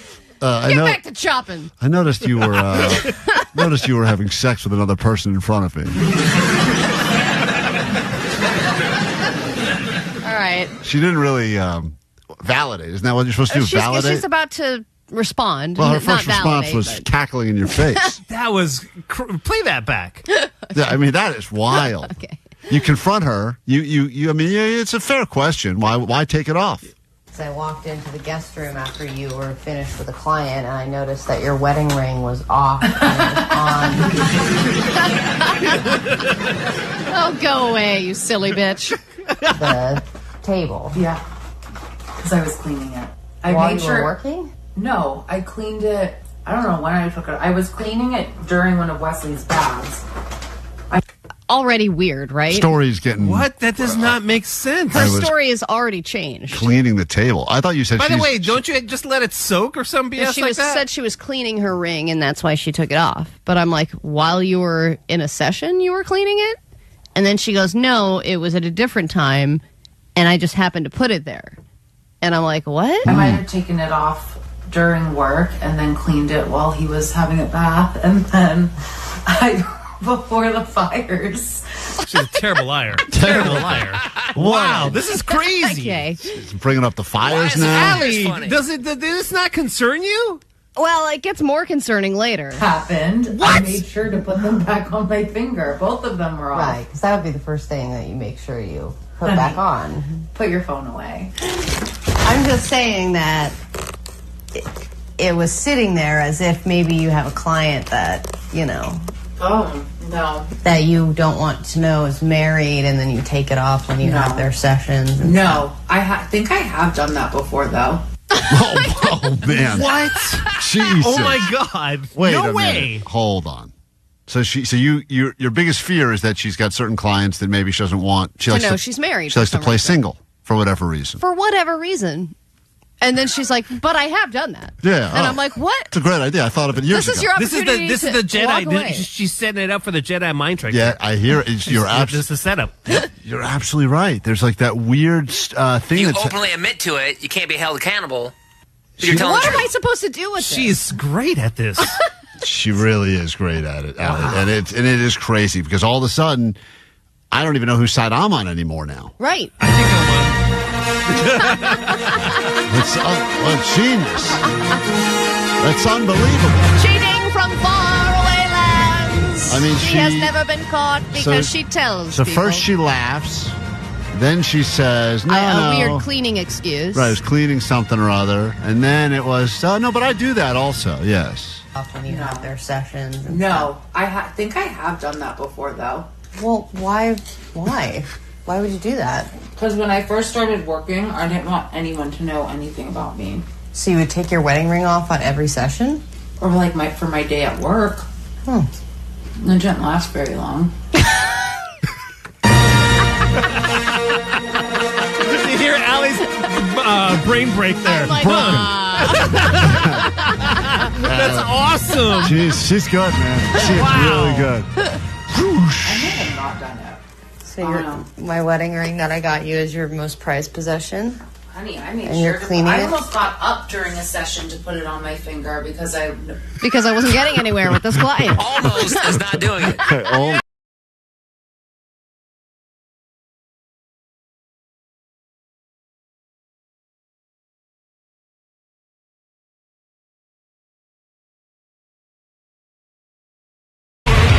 It's finally here. We said the robot takeover was imminent, and earlier this week we had a story about robots performing surgery. And would you rather have a robot perform surgery on you than a human that's hungry, a human that could be tired or hungover? Well, you got the robots. They don't make mistakes unless they do, in which case they are catastrophic mistakes. Although I just saw a story yesterday. I think it happened right here in Southern California. Someone went in to get some sort of a knee surgery, and they ended up screwing up and having to amputate their whole leg. So well, you know what, though? Is now they make really good replacements. Yeah, but still, that's you get like robot leg. That's human error that will then turn human into robot, which is the vicious cycle, which is why in this exciting edition of Man vs. Machine, we're going to figure out if actual intelligence, human intelligence, stands a chance against artificial intelligence. I don't think we do, especially in the world of medicine. So we have a medical theme, Man vs. Machine right now. And we're going to ask humans on the show, like Jake and Allie and Omar, questions about actual medical conditions. And let's find out if they are able to give better answers than the artificial intelligence AI technology. Because the reality is the future could very easily be robots performing surgery on us all. And by the way, Allie, if it's cheaper, I know you'd be fine with it. If they said you get a human surgeon, guy went to Stanford medical school, he's got years and years of experience, or this robot that we just brought in here from the factory, but the robot will cost you 50% less. Yeah. Same surgery. Oh, yeah, I would do that in a heartbeat. You go robot. Sorry, by the way, I couldn't find the ER theme, so this is The Godfather. This is completely the wrong music. Great. First question in this exciting edition of Man vs. Machine. These are all medical questions, by the way. There are some of the most Googled medical questions you've ever asked. So I'm sure just you living your life at some point have asked this question. We'll start with Jake with the answer for this one. If you need to immediately stop bleeding, what is the thing you should do? If bleeding needs to be stopped immediately, what should you do? We have the official answer from AI using billions of data points to give us what they believe is the only right answer. But Jake, we'll start with you, a human. What do you do? I guess the old thing that I've always heard is this pressure in like gauze, pressure in a wrap. If it's like a huge thing, like in your leg, maybe like you tie it off above hand to stop, your veins from gushing out blood, and then if you can wrap it if you can. So you say pressure and wrap is the best way. Pressure and wrap, pressure and gauze, whatever. Nothing about elevation, nothing about, there's all sorts of things that you can do as well that I've heard or at least seen in movies that they try to do. I wouldn't know what to do in an emergency situation. I would Google like the rest of the people. Yeah, but, you basically just learn what you see in movies. And I think Jake wears those weird purple handkerchiefs for that reason. In case there's an emergency when he's hiking, he can tie off a wound. Always got a tourniquet on the ready? Yep. Let's find out. Jake says, pressure wrap. This is what the artificial intelligence robot says, our future surgeon. Stopping bleeding quickly and effectively is important, and the method can vary depending on the severity of the wound. Use a clean cloth or dressing and apply firm pressure directly to the wound. Yeah. If the bleeding is very heavy, use a clean cloth or dressing to absorb the blood and apply additional layers if needed. Ugh. A terrible headache can be... that's a pretty good answer right there. Still, though, even though they had pretty much the same answer, I trust the robot. I did, too. What are you talking about? The robot said it was so much more authority. I know, and Jake's just like, I don't know, it seems like you'd put some pressure on it and whatever. I'm going to call that a tie because you both kind of gave the exact same answer, which is just pressure, fabric, pressure, fabric. Keep doing that, and eventually, hopefully, the bleeding stops. Ugh. All right, question number 2 goes to Omar Khan. This is actually, I think, the most searched medical term of all, which is how to deal with a splitting headache. Severe headache, I got it. How do I take care of it? The robot has the answer, but what say you as a regular human? So, unfortunately, my daughter suffers from migraines, so I've had to deal with this issue quite a bit. And the advice that I was given was make sure you go into a dark room, no light, get a hot compress, throw a little towel in the microwave, put it on your forehead. Massage the temples lightly to alleviate the kind of pressure that might be built up right there, in your tension headache, and try to do some deep breathing exercises. And if you can, try to go to sleep. And then when you wake up, the headache should subside quite a bit. Wow, what an answer! That sounds like Dr. Omar chiming in right there. Well, let's find out. It sucks, dude. When your kid's going through that, it's terrible. Pressure and gauze. This is not pressure and gauze for the headache, you idiot. This is what the robot says. Same question. Robot, our future doctor, says the following. A terrible headache can be debilitating, but there are several ways to try and alleviate the pain. Dehydration can often lead to headaches. Drink plenty of water throughout the day, and if you feel a headache coming on, try sipping water slowly. Electrolyte-rich drinks like sports drinks can also help, especially if you've been sweating like Big Fat Jake or have consumed alcohol. So, That's true. All right. Well, I wasn't on the robot side until he said the sweaty stuff. But once again, he's kind of going with the old... He went with this cop-out answer, which is drink more water. Preventative stuff. Drink more water is the biggest... my God, that's where the medical industry has been screwing us for years. Sip it slowly? Who sips water slowly, you idiot? When you don't have anything else to say, you just go, just try more water. Just try more water. That's like what our school nurse used to say. You can go in there. I went in there one time, my wrist was bent backwards, and she goes, I think you just need to drink more water. And I was like, I don't think so. I also what the hell are you think talking it's about? kind of patronizing coming from a robot who doesn't need to drink water. Right. Robot is their biggest enemy. Totally. If this guy drank more water, he'd rust to death. So it's like, drink more water, you dumb human. I'm going to say Omar gets the point for humans on that one. Absolutely. You got a whole system there. Dark room, compress. Sounded so relaxing. Breathe it out. Yep. Final medical question in this exciting edition of Man vs. Machine. Does human intelligence stand a chance against artificial intelligence as we move into the future? Allie, you should be an expert here because this is a question about a medical condition that you just went through. We asked the artificial intelligence robot, future doctor robot, what is the best thing to do if you have boobs that are different shapes? Oh, come on. And that's the real question you're asking? Yeah. What is the best way to deal with the issue of having different shaped boobs? It's not an issue. It's fine. Well, in your case, it's an issue, and you clearly just brought it up and showed the pictures on YouTube, so people all chiming in I only showed pictures of the right one. Well, people said it still looked uneven. Okay. But regardless, what do you think? Human intelligence before we go to the robot. So, number one, you should embrace the fact that you look a little different because nobody is perfectly symmetrical and everyone has flaws, okay? So you should embrace them. But if it is a huge difference and you need to buy certain kinds of bras that have one cup size on one side and one on the other, you can have a single boob implant or reduction so that you can make them the same size. So that's your answer. Yeah. Get a single boob implant. A single boob implant, or you can get a specialized bra that evens them out. All right, that's Allie, a real human woman. Let's find out what the robot says. It's totally normal for one breast to be slightly larger than the other. Thank you. That's what you guys said too. So Thank you, far, robot. samesies. Most people have asymmetrical breasts, and it's nothing to be ashamed of. That's true. Coming from that guy. Thank you, bitch. However, if the size difference is noticeable and bothers you, there are several options to address it. Mm-hmm. In Allie's case, she should try fat grafting. What is that? In some cases, fat grafting, transferring fat from another area of your body to your breast, can be used to balance breast size. I'll give you some fat. I recommend using some of that extra fat on your forehead, neck, cankle, or even borrow some from Jake. Oh, hey. I'll give you some. He said I'd give you some Jake's fat. Well, there you go. This is now a C cup thanks to Jake's butt. Yeah, Allie's going to go full double D's on both sides. That's amazing. You can borrow some of Jake's fat, throw it in your Double body. D for my gut. And he'll really all right. be the deuce. Unfortunately, I think he gave a better answer. Allie just said put one chicken cutlet in one side and you're done. I didn't say chicken cutlet, and you gave him lines to read that were against me on purpose. What are you talking about? I don't give him lines to read. This Yes, is you do, because why would he say that I need to put fat implants in my neck and my head? Smart. I don't think that's He's what he not said. smart. Robot, say that again. Run it back. In some cases, fat grafting, transferring fat from another area of your body to your breast, can be used to balance breast size. I recommend using some of that extra fat on your forehead, neck, cankle, All right. or even borrow some from Jake. Well, I have to give it back. I got to say that the robot gets the point. This is ridiculous. Robot surgery is our future. Man versus machine. Machine wins this round.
Klein Alley Show scams. Coming to us out of the sky. The world famous KROQ. The familiar voice of radio brings endless hours of Klein Alley Show. See, that's what you give the robot the point, and the robot cuts you off. I gave the robot all the praise. I say, you win this round of man versus machine, then the machine comes back and bites me right in the ass. I'm sure it's definitely the robot's Definitely not human error there. It's Klein Alley Show KROQ. Scams happening all over the place. Even some Girl Scout cookie scams to be on the lookout for. But one that we are going to focus on this week in Bamboozled. Bamboozled. A lot of people fall for the scam. And now they're just like, damn. Take your money, sucker, because you didn't know it was all a sham. And now you're just like, damn. In general, Allie, if you come across someone who is panhandling on the street, are you more likely to give something if they are showing talent? For instance, they're playing an instrument. They pretty good on the piano, or they've got the guitar out and they're riffing. Look, if there's like a busker by the pier or something like that, and they're doing a real performance and they have talent, I'll give to that cause. Based on talent, you're saying. It's not based on person, it's talent. If they're talented, you give money. If they're not talented, no money? No, if they're busking on the street, they're busking because they think they're talented and that their talent can get them money. So if they're talented, yes, I will consider. But the person on the side of the freeway, never talented and never real usually. Here, take a listen. So the music may sound sweet, but police say what's behind it, not so much. Over the last month, they tell us they've seen an increase in con artists across Pinellas County, and they want you to be aware the next time you head to the store. Fox 13's Catherine Hawley reports when it comes to these street performers, there may be more than meets the eye. So what do you think it is? What do you think? Oh, there's a street performer. They're out there honing their craft. I mean, a lot of great artists started as street performers and then got discovered and became the next, I don't know, Alicia Keys, I would assume, or there's... Well, you should always be wary if you see any kind of amp or a stereo or something like that, because they could be using that to play the actual music, and then they're faking it. Like I've seen this, either lip syncing or faking with the instruments. The music starts just as the parking lot gets busy. A beautiful tune cutting through the chaos in the shopping center. Pinellas Park Police say it's all an act designed to tug on your heartstrings. They stand outside stores and businesses as if they're playing the violin, and they solicit donations from people as they're coming in and out of stores. He says there's usually a sign asking for money to help buy food, pay rent, or take care of their family. You know what you do? Sell the violin. I know, aren't those so expensive? Yeah, I mean, violins ain't cheap. So if you got violin money, right away, if I saw someone playing a tuba, knowing how much tubas cost now, seriously, to try to buy one for Omar, I'd be like, go pawn that tuba. Yeah, and if you are actually good at playing the violin, you've probably spent a lot of money on lessons as well. Someone said there are juggling clowns at an intersection in Compton. See, that's something you can't fake. That's impressive. Cool. That's worthy of a buck. Sometimes a woman or children are standing nearby as the musician plays along with an instrumental track. According to investigators, that story is usually a sham. And most of the time, not even the serenade is sincere. The performer is actually finger syncing to the music. Finger syncing? Finger syncing. That's Allie's favorite lesbian sex move. She loves that. They will stand there and act as if they are playing the violin, but they are not actually playing it. I'm more impressed that they can finger sync. Seriously, play the if they violin. can actually make it seem like they're playing the violin and not really playing, that's hard. This guy had a sign that said "Not playing, but check out this finger syncing." I'd be like, man, that is I got to give money. I got to go back and give that guy money. The second we pull up, they drop the violin, but the music is still playing through the speaker. Yeah. Oh, that's a big mistake right there. That's the problem right there. I'm Milli Vanilli'd. Well, and usually if you ask them one or two questions, they really have nothing to say. Yeah. That's, well, I wouldn't even know what kind of follow-up you ask them. I mean, say, hey, how long have you been playing violin? Well, because sometimes it's the kid that's playing the violin. Oh, and then they get you? Yeah, and then they get you with like a teenager or a kid who's like a child prodigy, and they're like, it's not illegal to perform in public for tips or to mime playing an instrument. But officials say what these buskers are doing is a hustle. It's a hustle, but it's not illegal, and they are technically putting on a performance. Think about all of the performances that happen that we all watch, all that stuff that happens during the Thanksgiving parade Omar likes. Those guys are all lip syncing. Yeah, but that's a specialized performance. Everyone knows that they're not asking for your money. Well, these guys are asking. Macy's is, these guys are conning you and making you think that they're playing. But it is fascinating to me that it's traveling not illegal through to the mime an southeastern United States, stopping in different places. Similar cons have been reported all across the country. Police believe the fake musicians are part of an organized group making lots of money by playing with your emotions. And they want you to be wary. There's many other places that you can give that hard-earned money of yours to that it's going to actually go for what it's intended for, as opposed to somebody fooling you with what they're asking. Man, I had Catherine no idea. Holman, Fox 13 News. All right, there you go. I didn't have to be talented. I could just fake talent. Yeah, and you're great with your fingers, so you're already like 90% of the way there. Man, I could just pretend I'm talented and make money. That's I thought that's the goal of this show every day, right? We'll be right back. Quick break. More on the way. We'll get your news. Disneyland tickets all upcoming. A brand new hour of the show will start in moments here on KROQ. Klein Alley Show. KROQ. You know what's easier than learning?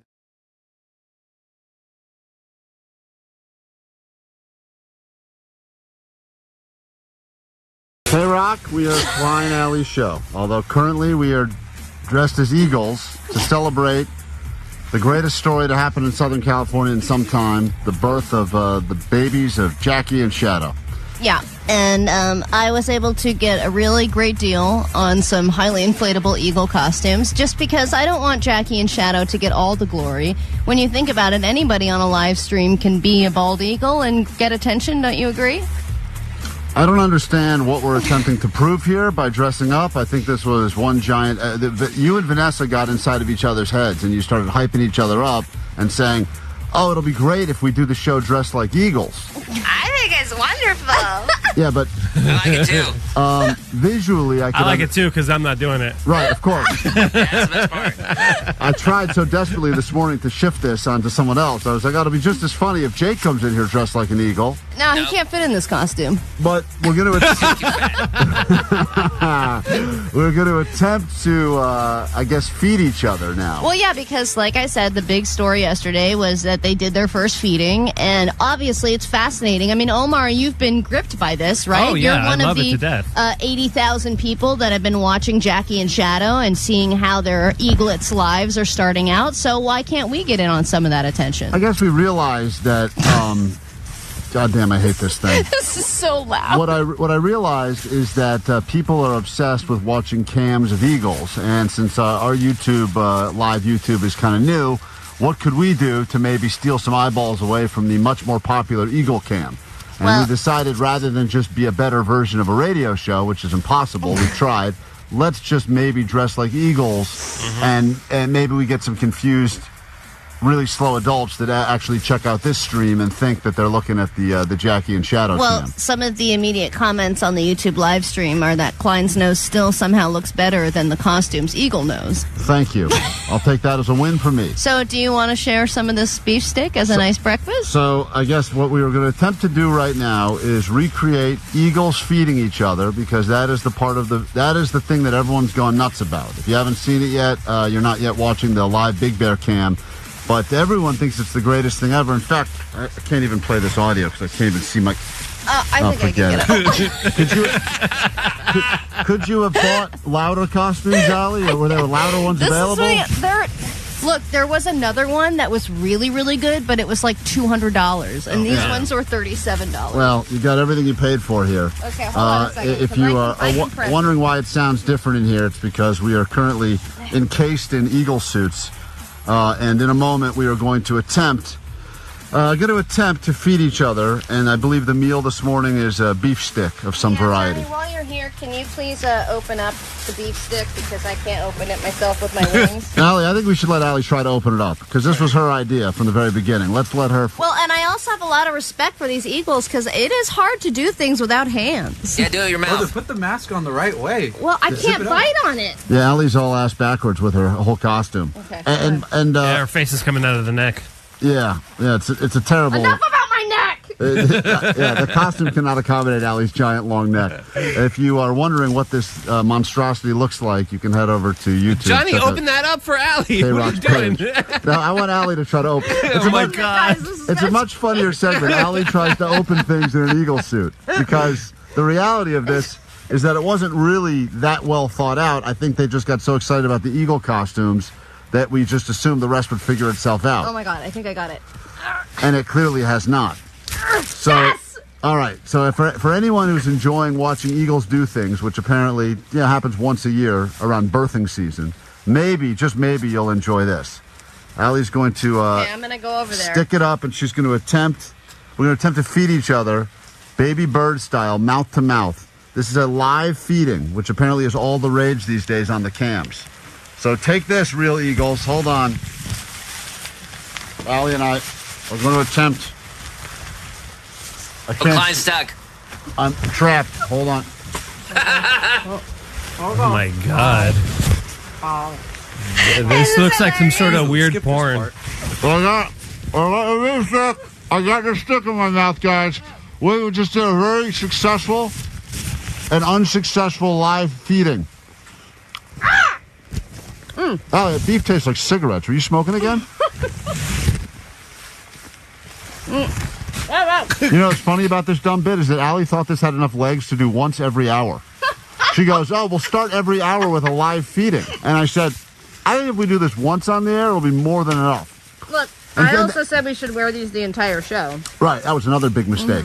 So but I didn't know how cumbersome they were going to be. I didn't realize we wouldn't have access to our hands at all. When we get back from this break, you will never hear of this ever again. So enjoy this memory while you can. The show continues next. And speaking of feeding, if you're the parent of a Girl Scout, father or mother, and you would like to prove that you are the best seller of the cookies, since we all know the responsibility falls on you, it's a chance for you to call us now. We'll let you try to outsell each other, and we will spend hundreds of dollars to buy boxes of cookies that we definitely don't need, but Jake will probably eat them all. That's next.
get to your news right now. Then we kick off a brand new hour of the show. Before we give you 4 tickets to Disneyland, it's better to give than to receive. We prove that to you every hour on the show, including your chance to go to Tarantino Pulp Rocks. We'll make that happen for you next hour. And if you would like us to include you in a petty claims court, all you got to do is let us know some little issue you got going on in your relationship. Could be with a boyfriend, girlfriend, husband, wife, coworker. You've dealt with it for a while. It's small enough that it needs to be handled, but not too large that you could actually go to a real court of law. That's what we're here for. You can join us later this morning for Petty Claims Court. Call us now or slide in the DMs, Klein Alley Show, or 800-520-1067 so Vanessa can talk to you off the air, and we can see about getting you on the air. But first, before all of that, your news starts now. Grab your Adderall. It's time for ADD News. Question. Would you rather be a fan of a successful team with expensive tickets or a crappy team with cheap tickets? In all of my years of supporting teams, I've experienced both. And I actually, as much as everyone wants their team to win, and there's something very exciting about a winning team and supporting a winning team, there is also something that is so low key. Yeah, like your team sucks. They know they suck. You still kind of support them. The fans there are the real ones because there's no bandwagoners. There's no fair weather fans. They're all just there for the team. And also, the team realizes to get the asses in the seats, they got to offer you cheap seats, sometimes free seats, and it's like being a part of a band that hasn't made it yet, and tickets to their shows are like $7, and you feel like you got in on it early. Right? I think of that soccer team, Wexham or whatever, that team that Wrexham, whatever that team is that got bought by Rob McElhenney, whatever, is that it was this crappy, cheap team in Europe that wasn't doing anything, and now since they made the show, and the value of that team has skyrocketed, and some of the fans that were going to these games and paying nothing because no one cared are now a little frustrated because the prices have gone up because now there's all this big demand to see their team. So tickets just went on sale for the Dodgers regular season, and seeing the Dodgers will be more expensive than any other team. Just for reference, I have the website up for the Dodgers and the Angels for ticket prices for this coming season. The cheapest ticket that I can find for a Dodger game is $84. That's for like the nosebleed. And then the cheapest ticket I can find on the Angels website is $24. So it's probably the most expensive ticket for an Angels game, too. Well, if you get really good, like 100 section, kind of close to the first baseline, it's still only like $100. You're saying the worst seat at Dodger Stadium for the worst game that no one cares about is still going to be close to $100. And is that the pre-fee? Well, I didn't do the worst game that no one cares about. I just did the first game. Well, first game is the tickets are always jacked up for the first game. They said they said the average ticket price for this season is going to be $108, which is higher than it's ever been, and it's higher than it's been for any team ever. Right, so you start thinking, all right, family of 4, go to the Dodgers, buy some food. It's like a north of $500 outing easily. Yeah, and I will say the websites are very different as well, the quality of the website. I mean, the Dodgers has that cool interactive map where you can see your view from your seat that you potentially choose. And then the Angels website looks like it's, it's like an old Atari game. Right. It's really bad.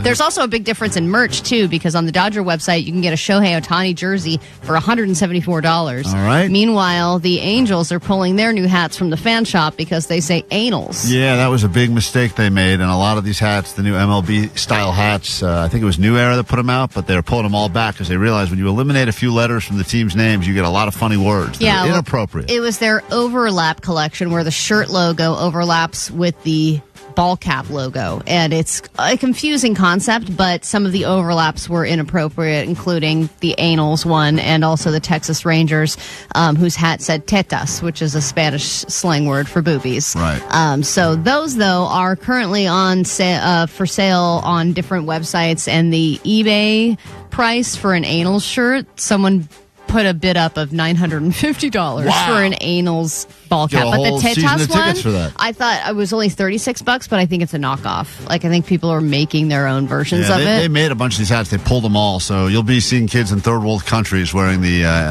lucky. Getting all that. They're getting all that Super Bowl getting anals stuff. hats. They get a bunch of Chiefs winning the Super Bowl shirts from this year, and they get a bunch of anals hats. Disney knows how to make money, and there's a lot of ways they do it. One of them is turning their classic animated films into live-action movies. You've seen Mulan, Aladdin, Cinderella, Beauty and the Beast, and now Snow White comes out next Friday. But Disney is rolling back their promotion of the movie because all of the controversy around the casting and some of the things that the cast members have said.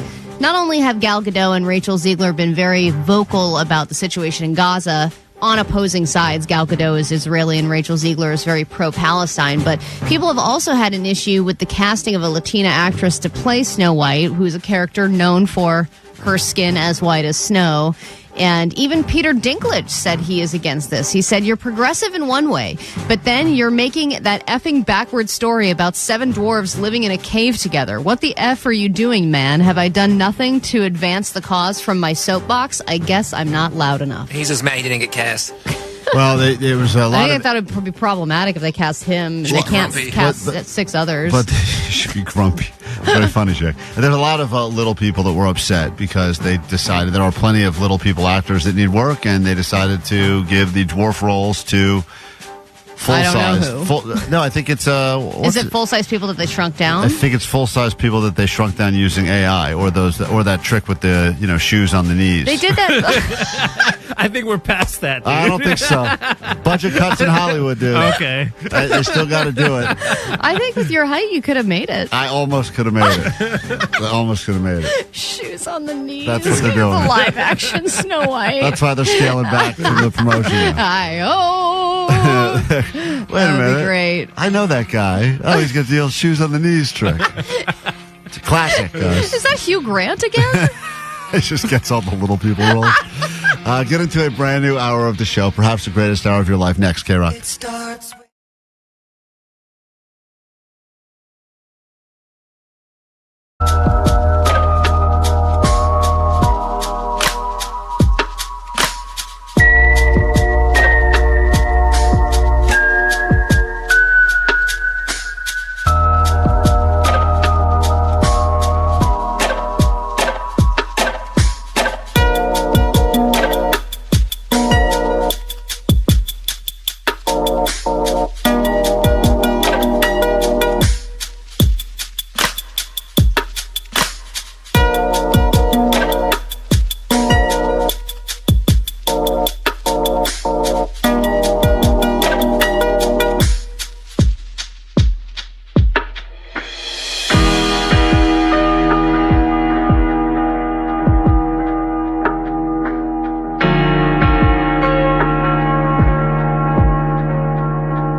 106.7 KROQ FM in HD Pasadena, Los Angeles, Orange County.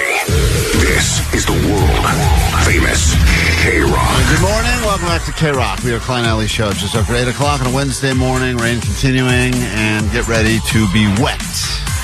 You didn't get wet enough looking at Allie's pictures that she shared. The innards of her breast. Those pictures were shared already this morning. If you're not following for the full experience, we're on YouTube streaming now, getting closer and closer to that 100K. Make it happen for us so we can get a plaque and then destroy it. That's what the goal is. All about that sweet plaque. We're just going to burn it?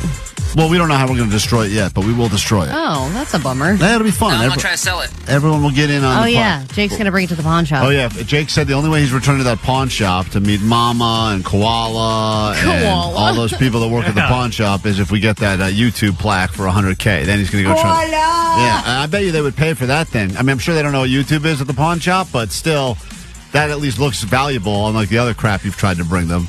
I bet I got some good stuff. Nah, not according to Mama. Remember that Pez? Yeah, you did. I don't care about that either. Trust me. Yeah, we all know. We know you don't care. But for anyone who has not checked out the live stream yet, Justin, who runs the live stream, is still putting random pictures up of my breasts. Oh, throughout the live stream. If you missed them earlier, these Easter eggs. Thank you. Could check out Allie's literal breast. Easter eggs. If you had X-ray vision, this is what Allie's boobs would look like, and those are all over the YouTube. Wow. Enjoy it.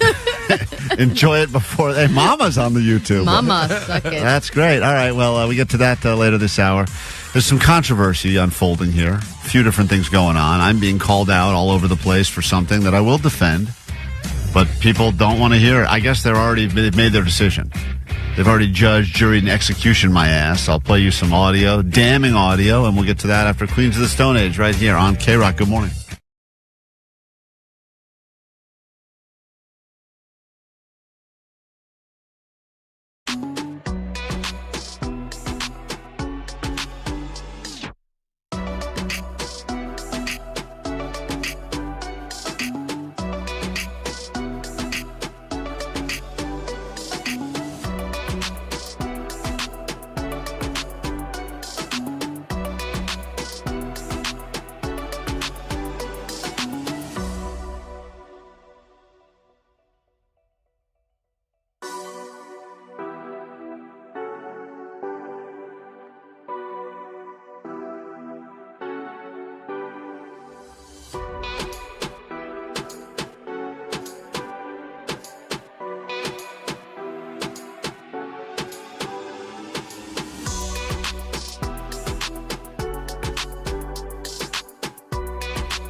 Unlike Jake the Nerd over there, I will admit when I'm wrong, and I'll admit when I lose. And I'm not denying the fact that in the forced New Year's resolutions that we did starting in January, mine was to lose a pound a week, which I was able to do successfully for 3 or 4 weeks, and then it all backfired. I couldn't keep it going, even though I would argue Omar technically did a variation of his resolution. Yeah, but that was kind of your fault. Whatever, however you want to say it. I lost. So you just kept throwing things at me. That's fine. You got to learn a song. You got to get an orchestra. I'm like, what? You got to play the Hollywood Bowl. You're like crazy, dude. You should have been at the Pantasia. The fact you didn't play there is insane. So anyway, I lost the New Year's resolution. We didn't really have a punishment. And then after the fact, you guys decided on a punishment, spun the wheel. And I think everyone agreed that I have to frost my tips. I have to go back to a bleached hairstyle. You have to go back to your F and Kevin look from the 90s. Right, great. Which I'm not excited about for many reasons. Oh, I'm excited. I have a bid on the Sampuca shells on eBay. Super. Wonderful. So anyway, I got to do that, and then you guys want me to jump in go drive up to Big Bear again and jump in the lake. Yeah, right? Yeah, definitely. Right. I know the drive is something you love. Frosted tips and frosted dips, or whatever we're calling it. And I'm not looking forward to be honest, either of these things, and I don't even know when we're doing it. But there's been so many people that are accusing me of backing out, which is not happening. Hey, sweet dibbits. This message is for KK. Dude, we know you lost the New Year's resolution bet. So we're all waiting. We're all hoping. The net bangers and I are all just wondering, when are you going to get your tips frosted, dude? I feel like you're avoiding it. I don't know. Maybe you'll be a little beach boy. Anyway, we want to see them tips frosted, all right? OTSD. Peace. All right, great. Thank you. When are you going to get your tips frosted? Because I have offered several times to frost your tips for you, and you have not taken me up on my offer. Well, I don't know when you guys want me to jump in the lake, but whenever you want me the lake is happening in a couple of weeks. So then I'll frost my tips the week I do the lake. What am I going to sit here like an ass for like 3 weeks leading up to jumping in the lake? They're great. Yeah, I think it should be as long as you were able to keep up the resolution. I kept it up for not that long. 3 or 4. Yeah, exactly. Who knows so how long. I think you should frost your tips over the weekend, and then for the following 2 weeks you have the tips, and it's going to be fine. All you have to do is cut them off at the end. Nah, it doesn't work like that. Yes, it does. You just cut your hair. What do you cut your hair, once a month? Yeah, more often than that. But, yeah, I wouldn't even know where to go get my tips frosted. I'm not right here, baby. I'm not going to your janky setup. Yeah. No way. Excuse me. I have a guy who can sell me some hair dye, especially the bleachy kind. Don't want it. You know, the most toxic, the kind that really smells like you're inhaling harsh chemicals. Yeah, that part doesn't bother me. I just don't want you to do it because you'll be one of these people that'll have like 4th-degree burns on my scalp, and you'll go, "Wow, I thought I knew what I was doing." Look, I've never done a man's hair, and I've really only done roots. I've never done tips. But I think it's going to go great. I don't see what the problem is. It's going to be easy. I'll go to a place. I'm sure there's some listener that knows a place or works at a place that does it. I'm happy to go to a place. I'll pay whatever. But doesn't Johnny have a friend? Yeah, Johnny. Yeah, Johnny, you get frosted tips sometimes. Yeah, but Johnny has. That's my personal guy, though. That's my landlord / friend's dad, though. He can't do Klein's hair, I don't think. What do you mean? Well, did we even ask him? What a strange answer. What? Your landlord / friend's dad? Sounds like a pervy situation, dude. Yeah, it does. What do you give it? I got the plug, low key. I got the plug. I think you do have a plug. Yeah. Sounds like he's got the plug. What are you guys doing? A straight up tips for tips trade or something? What's going on? Hell yeah, baby. All right, so this guy, you know a guy and he won't do it? Say it one more time. You know a guy and you don't think he'll do my tips? Yeah, he won't touch your tips at all, I don't think. All right. Well, I don't want to get involved in that. Is that what he told you when you came in? He said, my tip only, nobody else's tips. Okay. All right. Listen, I know people are accusing me. Once again, another angry caller. Hi, guys. Sweet dibbits. I just wanted to call in. So what's going on with the New Year's resolution thing? Is Klein bitching out on it? No. Last time I heard he was supposed to plunge his nuts on the snow. Now, see, once again, no one's. Now that's a way better idea. Who's those plunging? You can throw that in. Plunging my nuts in the snow. That's the problem with this dumb show is that people hear things and they run with it. How are you going to do that? I'm not plunging my nuts in the snow. Why not? I'm not doing that, Jake. Come on, it's for a good cause. I'm jumping in the goddamn lake. I don't know when I have to do it, but I'll go up there and jump in the lake. Fine. That's going to suck. Fine. Was there some talk of you preparing for this, by the way?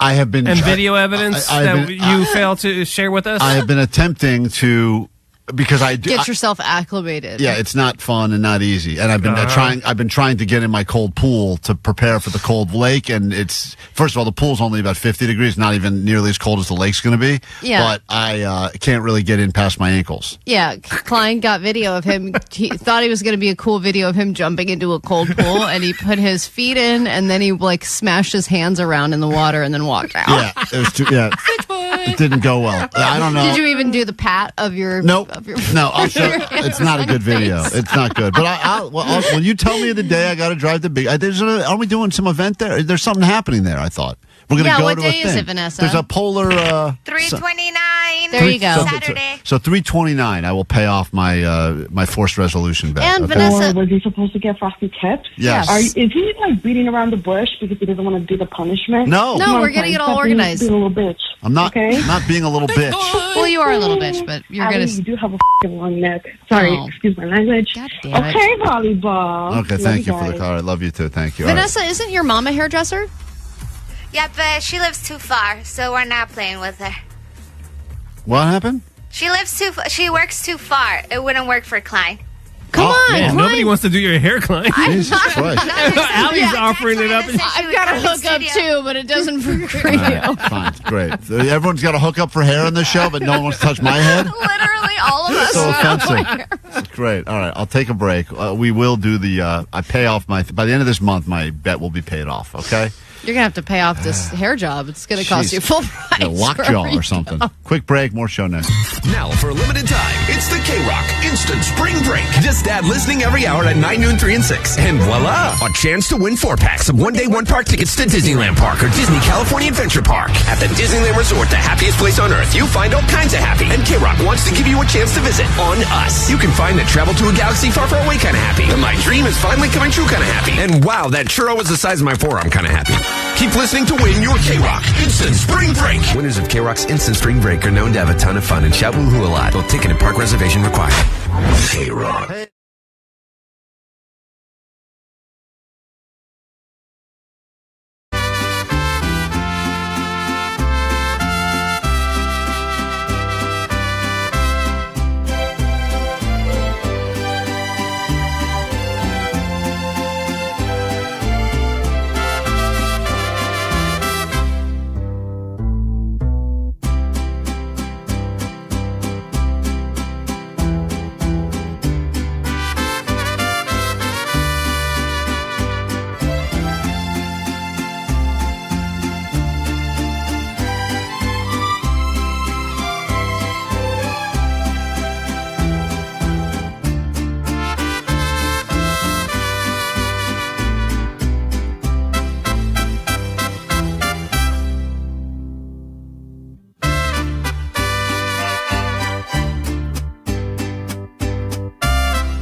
If you have not left your house in a while to do fun things, you are not alone, because according to new research that is out, and I think that this is so true, we have become a nation of homebodies. And for some people, I think that's something that usually early on in a relationship, you talk to someone going out with, you say, do you like going out or staying out? I think there are people that are usually cut for going out. They love being out, can't be home, they're bored, need to get out. And then there's people that just enjoy being home. They can entertain themselves on their own couch, in their own kitchen. This current era is being dubbed the antisocial century. Yeah, and because we have become a nation of homebodies, and more people are choosing to stay home, even though there are many cool things to do, and you don't really have an excuse. You just don't want to. Right, or what you used to do, which was come up with a reason to go out. Oh, we got to go out because there's a show. We got to go out because there's a movie. Now people look for reasons to not go out. They look for reasons to stay in general. And even when people go out now, because some people argue the best part of going out is eventually you're like, I just can't wait to get home. It feels nice to get home. It's comfortable. Well, it's like that classic Seinfeld thing where it's like, hey, we should go out. We got to go out. And then once you're out, you're like, we got to get back home. Get home. Right. And now that whole concept, which I don't think used to apply to the masses, I think there were certain people that are cut out for that. There's people that are home versus away. You like home, you like being a visitor. People now want to be home in general. And it's not just, you could argue, Johnny's generation, millennial, whatever. They're the ones, Gen Z, that they never learned how to properly communicate with other humans because it's all been through screens. So as a result, when they're around actual humans, they're like, it feels weird. I got to get home. But also there are more ways to connect from home than ever before. So if you want to catch up with a friend, like say, Klein, that friend that you were mentioning earlier that you have lunch with every couple of years, there's plenty of opportunities to have a FaceTime with that person or do something virtually just from home and connect with people so you don't feel the need to go out and meet up in person. I was talking to this woman yesterday, and she said that, because she came over for the big dog birthday party, and she said, this is the first time I've gone out of my house socially in a month. And I was like, this counts as going out socially?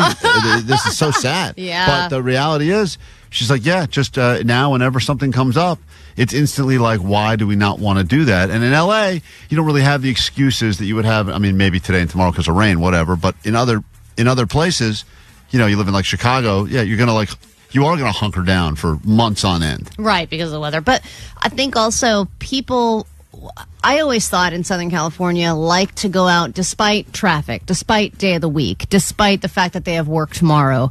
A lot of people who live here, they live here for the culture, for the nightlife, and I'm kind of surprised that even here it's taken such a dip. But, Katie and I, we got invited to a thing, this is not that long ago, and it was like, yes, it was in downtown LA, but it was a free event. There was food and alcohol provided. It was going to be a great date night, and we had even hired a babysitter and everything. And then, like, an hour before it was time to leave, we were like, Everyone knows the feeling of when you're supposed to meet people and they cancel the plans, and you get like a feeling of relief. You're like, oh, wait, nice. Good news. I don't They have to get canceled. all ready. I don't have to leave and sit in traffic. And I don't know why, when that shift happened, because I do think that there are still people, there have to be people out there that are all excited, like, oh man, can't wait, Friday night, we are going out, something's going on, I'm excited to go to. Sometimes you were going out and you didn't even know where you were going. Right, that was, for a while, it didn't matter as long as you were out. Yeah, we need to go out. out. Where are we going to go? We'll figure that out later. So the question we have for you, and we will reward one of you with tickets to actually go out to something. This is the sweet spot. The irony of this entire thing is in a moment we're going to take your calls about things that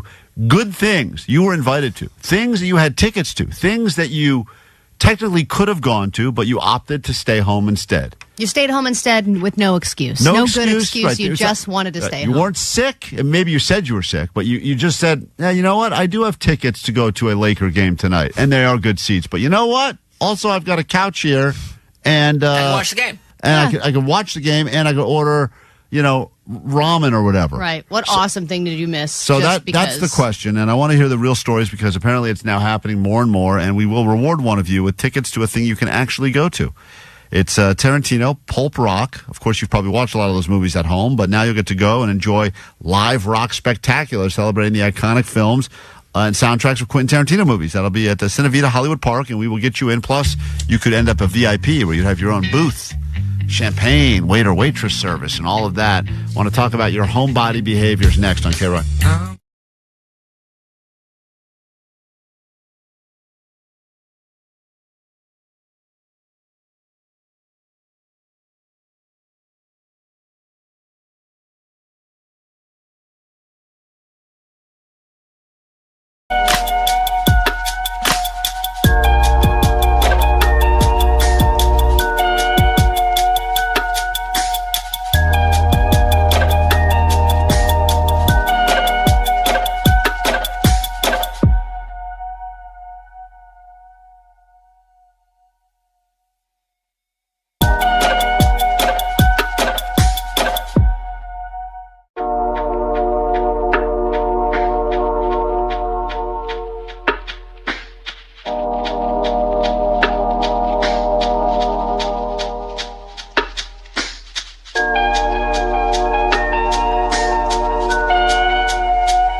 K-Rock. We are Klein Alley Show up for grabs right now as we talk about your homebody behaviors because we've become a nation of homebodies. Maybe you were a trendsetter. Maybe you said, I was me long before COVID. Some people said that's what switched them. Mm-hmm. They finally spent a lot of time at home and said, you know what, it's not so bad.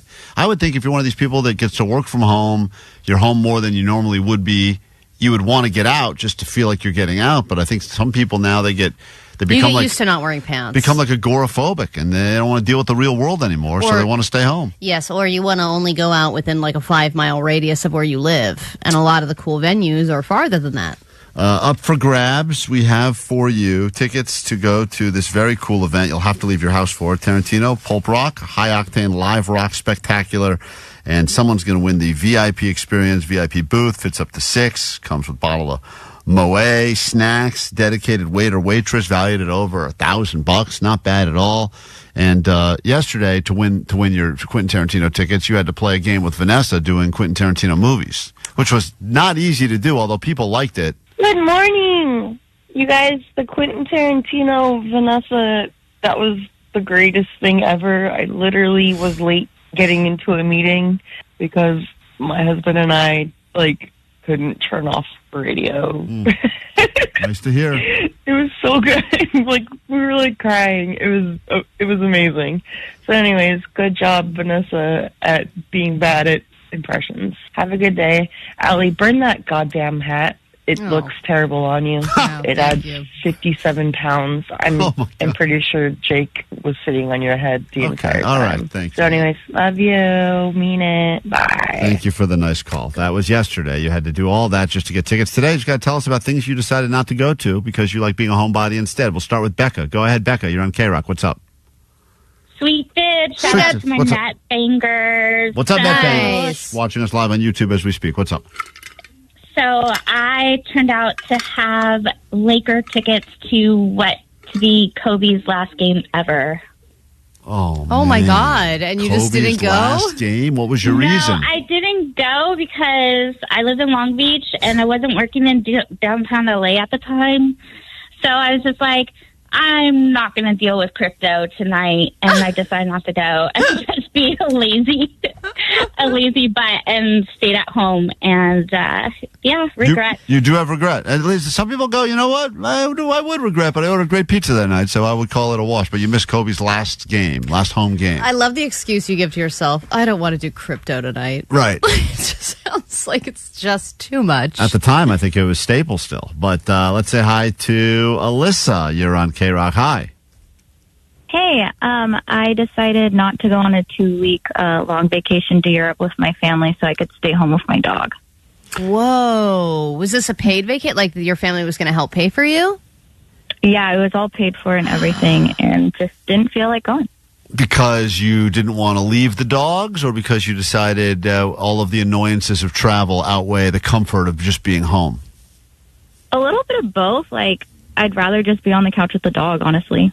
And did they show you all their incredible pictures when they got back of all the cool things they saw? Yeah. And were you jealous, or you were happy with your decision? I was happy with my decision. People like being home. And once if you've made your place, maybe some people, I guess, hate their place. Maybe you got a terrible roommate. But if you like your place, you've made it like your sort of place, there are less and less reasons to go out. You can have any type of food, pretty much any style of food you're in the mood for, delivered pretty quickly. You can watch almost any show, movie that's ever been released available to you. And there's something comforting about the familiar. When you're going to go to a new place, you're in Europe, you don't know what's going on. There's a lot of unpredictables there. And I think because life feels so unpredictable now, people just want what is comforting and familiar. By the way, just home court advantage on bathroom alone. You can think about just on that point alone. You go, look, I don't know what's going to happen out there in the real world. Here, I know. If I got to dump out, I'm covered. Yeah, and then I don't have to wash my hands. No, that's only you, Allie. That is disgusting. V on K-Rock, good morning. Good morning, Sweet Dibs. Sweet Dibs, what did you not go to because you just decided I'm going to stay home? So we had the tickets to Red Hot Chili Peppers Almost Acoustic in 23. We went to the concert. Although they weren't able to perform that night, and we got the free tickets to see them in March. Yeah, the March 2 redo, of course, yes. So the night came, we had a long day at work, and we have a kid that wakes up at like 6 in the morning. So we just decided we'd rather stay home and not have to deal with traffic going to Inglewood. I think people can easily convince themselves how annoying, because that's the problem. You have to get that. That's why you almost need one friend in your group that is the motivator. Because it's so easy, especially for someone to go, look, I just looked on Waze. It says it's going to take an hour and 20 right now. And you just need one person to go, dude, suck it up. So whatever, we'll be Once there. you get there, you won't think about it. It's going to be great, and getting back will be easy, and let's just go. Because if you don't get that person, I think the reality is, and the reason we're such homebodies now is because we don't tolerate annoyances the way we used to as a society. I think we are so we used to be comfortable. We want stuff when we want it, how we want it, and I think any sort of inconvenience that we used to just put up with and go, yeah, that's part of it. Like, no one ever thought twice about the fact that driving to Coachella is going to be annoying. You're going to be in traffic for a while. You're going to hit that stretch where it's just bumper to bumper. Then you're going to get there. Things are going to be expensive. You probably couldn't find a great hotel. Like, that's all that people just accepted all that. Well, think about Disneyland. The process of getting there, driving, parking, getting in, security, all that stuff. And you can't think about any of that stuff. You just have to focus on being at the park and enjoying yourself and riding the best rides. Crystal, what happened to you? Hi, good morning. We skipped out on a 4-pack ticket of Monster Jams to stay home. And what was the reason? Just decided home is better? Yeah, and just the commute. So we live in the Valley, and Monster Jam was all the way in, where's it, Angel Stadium? Right. And just didn't want to deal with that commute seems to be another big one, too. I wonder if other cities deal with that the same way that we do here, because the reality is there are so many cool things that happen here all the time, but they could be 2 hours round trip easily. It's funny deciding who gets the tickets for this. Right. Yeah, we got to give which one of these people is going to be most likely to not go if we give them tickets to this Quentin Tarantino We should just give tickets to all of them, and then maybe one of them will go. Yeah, I think, Vanessa, give all of them tickets, and let's see if any of them actually go, because these people seem real flaky when it comes to following through on stuff. Amy, we'll give you the final word, and then we got to give away some tickets. What's up? Good morning, Sweet Dibs. Sweet Dibs, what's up? So I had tickets to see Hozier at the Forum. Oh, nice. That was like a sold-out show? It was a sold-out show. I didn't even have time to get them on StubHub. I was about to walk out the door, and then I was just looking at my dogs, and they were looking so cute and sad. And I'm like, I live in Mid-City. The Forum wouldn't have been so bad to even get to. But I couldn't leave them. They give you that look of guilt. I get it. Roman, this is truly the final word, and then we got to give these away. What's up, Roman?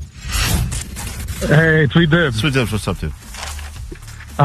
So, feel pretty terrible, but I wasn't too close to him, but skipped out on my grandpa's funeral because of traffic. How much, just out of curiosity, how much traffic was enough to keep you from going to your own grandfather's funeral? So, it was actually going to be held in down in TJ. So just thinking about waiting in line, traffic there, coming back. Right. It was just too much. Were they asking where you were? Did you make up an excuse? Yeah, everybody was asking where I was going, and I just said I had too much going on over here and some car trouble, too. All right, Allie, we heard quite a few reasons why people stay home and miss all sorts of things, from funerals to concerts to sporting events to Kobe's final game.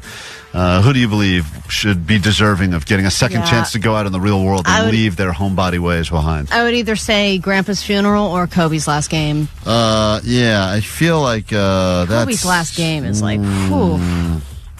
You missed one of the most iconic games in NBA history just because you didn't want to deal with the commute and getting in and out of crypto. But if she missed Kobe's last game, what are the odds she actually gets up and rallies and goes to this Tarantino thing? That's true. Honestly, I got to go with the woman that stayed home to look at her dogs. I feel like she was ready to go. The dogs gave her that look. It's like, that's it. Taking the shoes off. She was out the door. Staying home. Hang tight. We're going to get you some tickets to this Tarantino Pulp Rocks. And in 15 minutes, you'll have a chance, everyone, to get Disney tickets. So stick around for that next.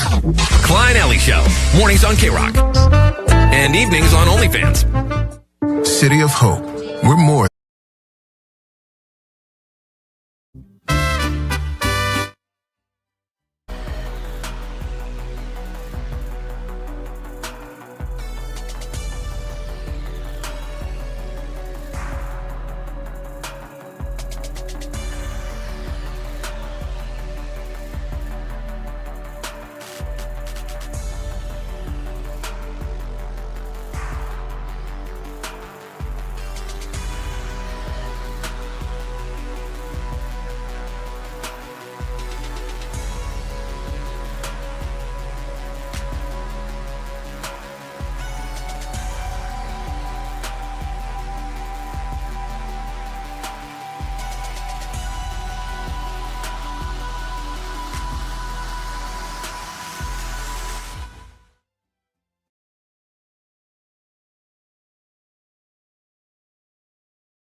KROQ, we are Klein Alley Show, and in just a moment we are going to meet a couple that is apparently battling about something. I don't know exactly what it is. I need my gavel. If I can't smash my gavel, we can't officially start this petty claims court. It's very important we have all these props because now we're on YouTube as well. Where the gavel at? Johnny, all right? Oh, Jeez, Johnny almost took himself out running in here. Thank you, Johnny. Gavel's officially... It's the little platform. That's all right, Allie. We already lost it? I'll just smash it. We used it once. There's the platform. Oh, now we Jesus. got props. This was sent to us by a listener. We take it very better. seriously. Now we can officially do this petty claims court battle. In a moment, you will become a jury. You have to listen carefully to both the defendant and the prosecution here because a man and a woman are fighting over something in their relationship. You will determine who's right, who's wrong. It's time for petty claims court. In the legal system, cases are tried from Supreme Courts to small claims court. But what about stuff that's too small for small claims court?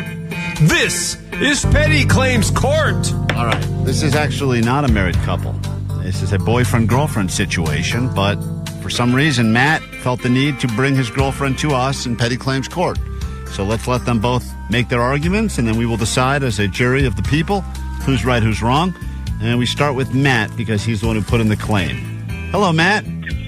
How's it going? Thank you for joining us on KROQ. It's going fine. So what is your girlfriend... you guys live together or no? Yes. So we're pretty much... We've been together for a very long time.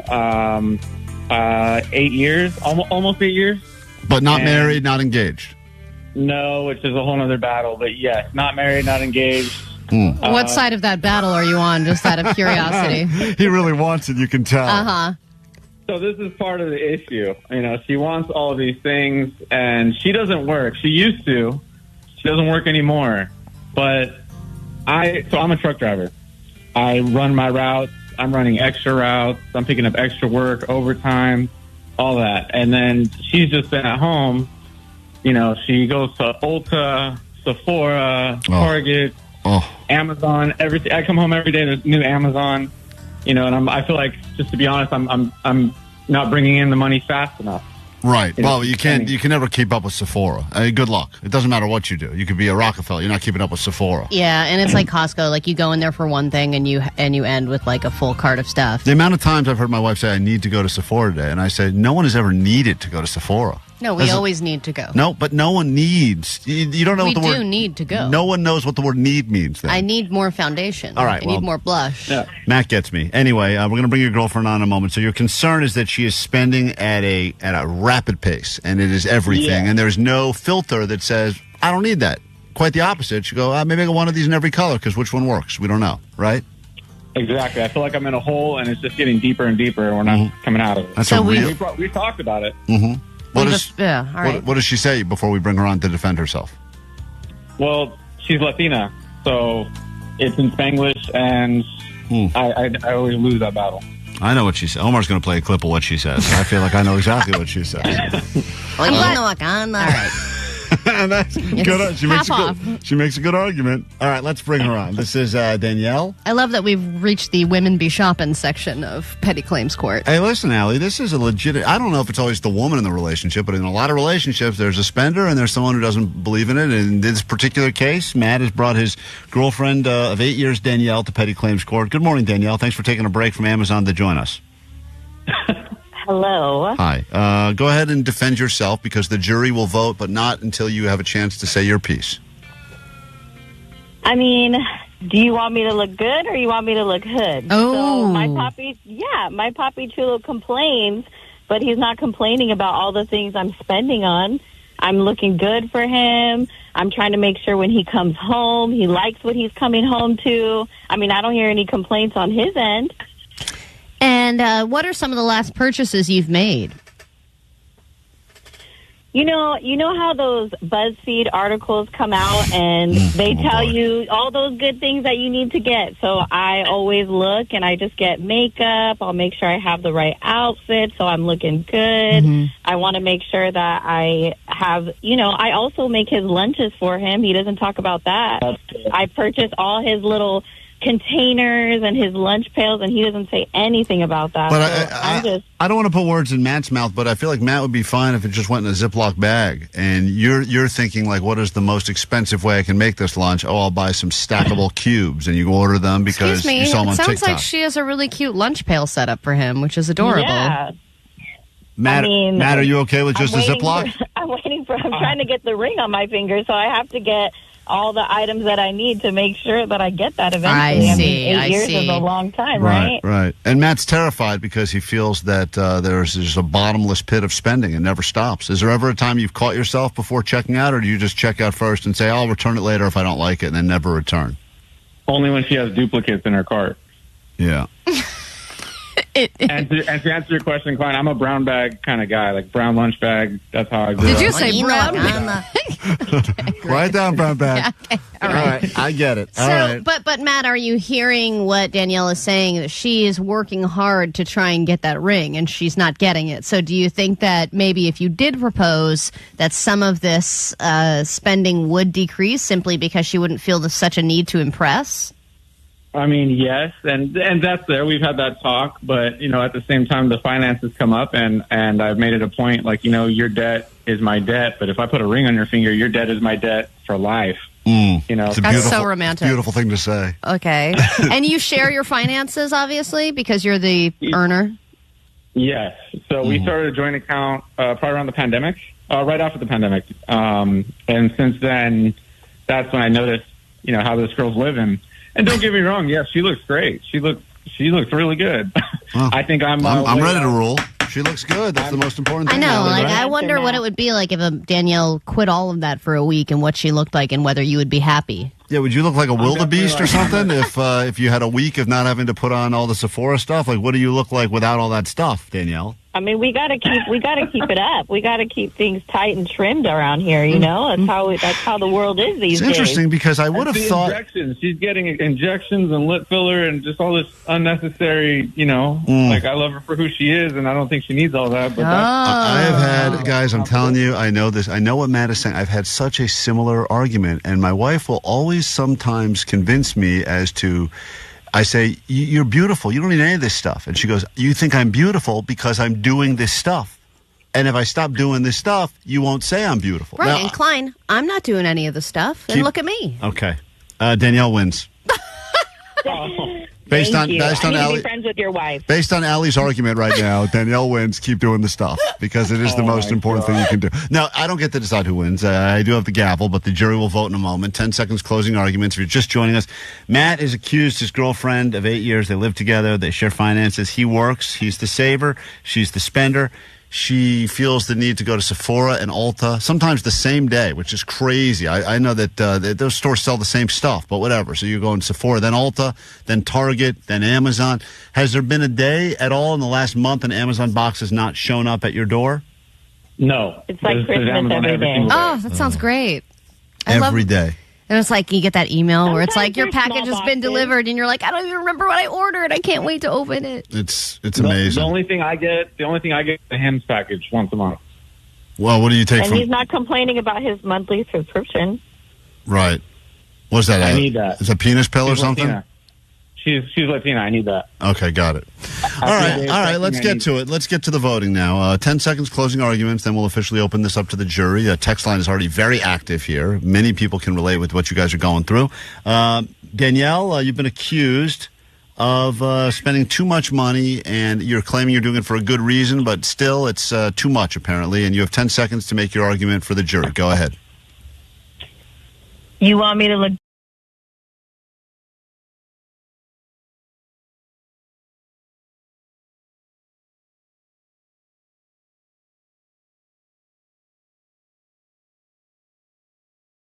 Klein Alley Show. That's a real rainy day song for the Foo Fighters for you right there. In 5 minutes or less, your Disneyland tickets for them. So get ready to call. Already people testing the lines at 800-520-1067.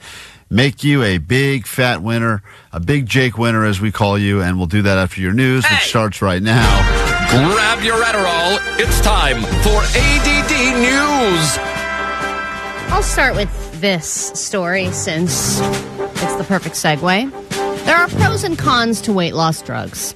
Some of the cons include Ozempic butt, Ozempic finger, Ozempic fill in the blank. Throwing up every time you drink, that's another con, but the benefits are obvious. And Ozempic is my favorite. Look how happy this guy is. Slim and limb. That's right. Is that a pro or a con, that song? We don't know. I think that's definitely a pro.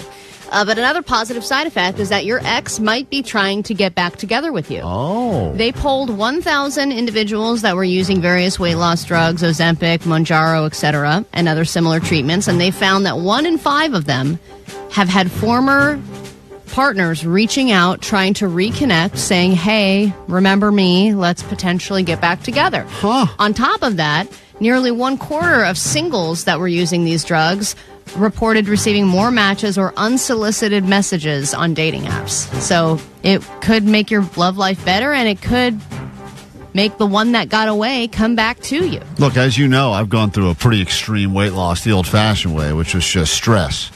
And that's funny because I gain weight when I'm stressed. And of course, men have to lose weight. I just keep stress eating, and I just keep shedding the pounds. Oh, my God. I can't keep them on. But I got to try and build muscle. But I will say, and I've noticed it now at the last 4 or 5 social events I've gone to, people are approaching me and saying, "Oh yeah," not like hitting on me, but they'll say things like, "Wow, you look great. Like, what's going on? You look." No one ever says you look great. I never heard that before in my life, even from my own mother. It's funny because people say, when they say things to me, it's still not really a compliment. It's not like you look great. It's you look like you're more fit. Right. That's a compliment. Yeah, but it's also like, wow, you look incredible or you look great is not really the way they go. Well, what I started to realize is what they were saying is you that look a little stronger. I used to think you were fat, or I used to think you were sloppy, and now I'm noticing less so. But people keep asking me specifically if I'm on. I guess that maybe that's because so many people are on them right now. But they said, "Are you on a Pepcid or whatever those things are called? Pepcids? What are those called? All of those Pepcid blocker, all those Ozempics are all under one category. I don't know the name of it. Diet Pepsi? What are you talking Diet about? Pepsi. That's what. Are they you asked on me. Diet Pepsi? That's what I'm on. Diet That's Pepsi. what got Jake to where he's now. Yeah. got Giant Cherry Pepsi. Got Jake the wrong way, dude. All right, some news stories are made to pull on the heartstrings, and for me, nothing hits me more than stories like this. Stories of unclaimed money. An unclaimed winning lottery ticket, or in this case, unclaimed tax returns. It just breaks my heart that the money is sitting there and it could change your life, but you have no idea you even have it.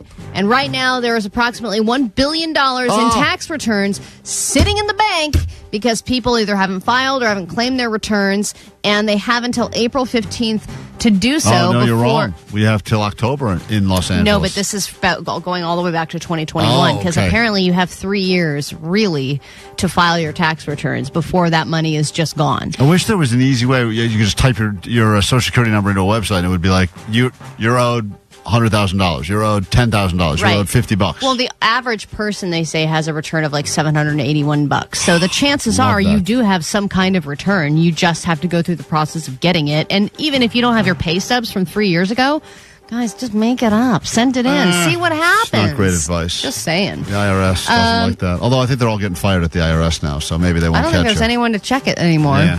I know that you're probably wondering, how is Neo doing? Aren't you, Klein?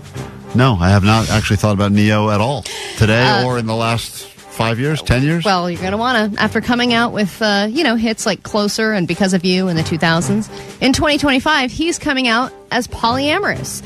Apparently, there's been a lot of questions about his love life, and he finally decided to be open about it. And he posted saying, since the world is so intrigued, I guess I should introduce my loves properly. Ladies and gents, I present my pyramid. And he shared a picture of him and his 4 girlfriends. Whoa. And he said, say something nice or move on with your life. We happy over here. And he said, it's all about honesty. I'm honest with my girlfriends. I'm honest with my kids about my relationships. And they're one big happy family. 4 girlfriends. You ever done an Eiffel Tower with a pyramid? That is some move right there.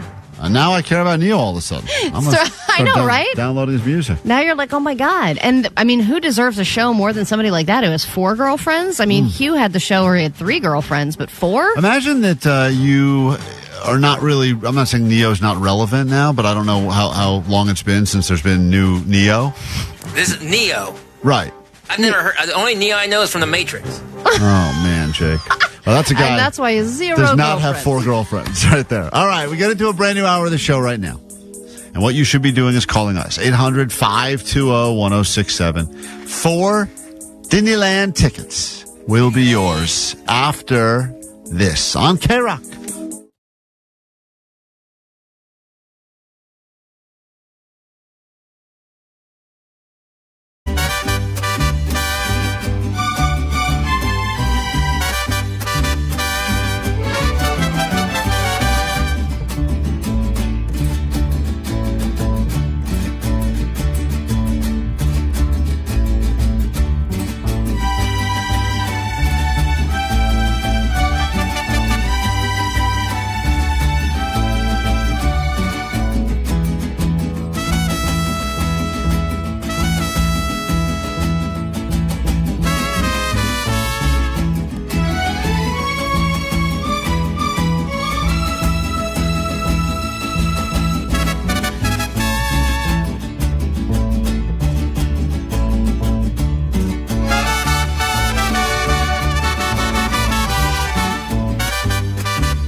KROQ FM in HD Pasadena, Los Angeles, Orange County. This is the world famous KROQ. Here we go. Brand new hour of the show has begun. It's KROQ. We are Klein Alley's show. Thanks for listening on KROQ 106.7 FM. Streaming, perhaps. Maybe you're checking out this podcast that is already tomorrow, or you're watching us as we are live on YouTube. A lot of people checked out earlier because they wanted to see the innards of Allie's breasts. She put up a full NSFW X-ray shot. Interesting that there's no problem showing the inside of your breast. It's medical. If you showed the outside of your breast, they would probably throw us off YouTube. But the inside, no issue. I know. I'm just going to show more and more of the insides of my breasts. The more viewers we get. So check it out. It all, baby. Currently up on YouTube right now. You can check that out. KROQ's YouTube, as we are inching closer and closer to 100K for KROQ. So thank you for heading over there. Subscribing means a lot to us. Let's go ahead and make someone's day better right now. And not just a little better, but a whole lot better. A lot of people on the phone, and one person will be extra excited if their name is Jessica. Hello? Jessica, hi. You are caller 20. Holy sweet! Good morning. Good morning. You're off to Disneyland now with not one, not two, not three, but 4 tickets. Congratulations. Holy smacks. Thank you so much, you guys. I love you guys. I listen to you every morning, and I made my boyfriend listen to you every morning now instead of Kiss FM. Oh, nice. Appreciate the conversion. That's right. That's good. Women always trying to change their boyfriends for the better. I love sometimes, listen, I'll admit it. My wife has made many attempts to change me, and I'll never tell her to her face, but a lot of those changes she attempted to make were the right change. So moving from Seacrest and that fake little bit Rose's bit he does over here was probably a move that took a little bit of convincing, but we appreciate it. Thank you for helping us to grow the show. Woo, thank you, guys. All right. Bet you Seacrest never gave that guy tickets. Take that, Kiss. All right. We got lots getting into this hour. I accidentally made a donation to a charity. Didn't mean to do it. Want my money back. Is this with all the trees again? Did you donate a bunch of trees? No. I'm so mad about that because they finally charged me for that. They did? Yeah, and that was a terrible one. That was you paid $1,000 for trees. A bunch of trees planted in my name in Uganda or something. And I didn't even mean to do that. That was like some sort of some silent auction thing where it said just scan. I scanned something accidentally. Next thing I know, I must have hit the button for outbid the top bid by $1, and I won. The top bid of no dollars. I won a forest full of trees. This is a lot worse.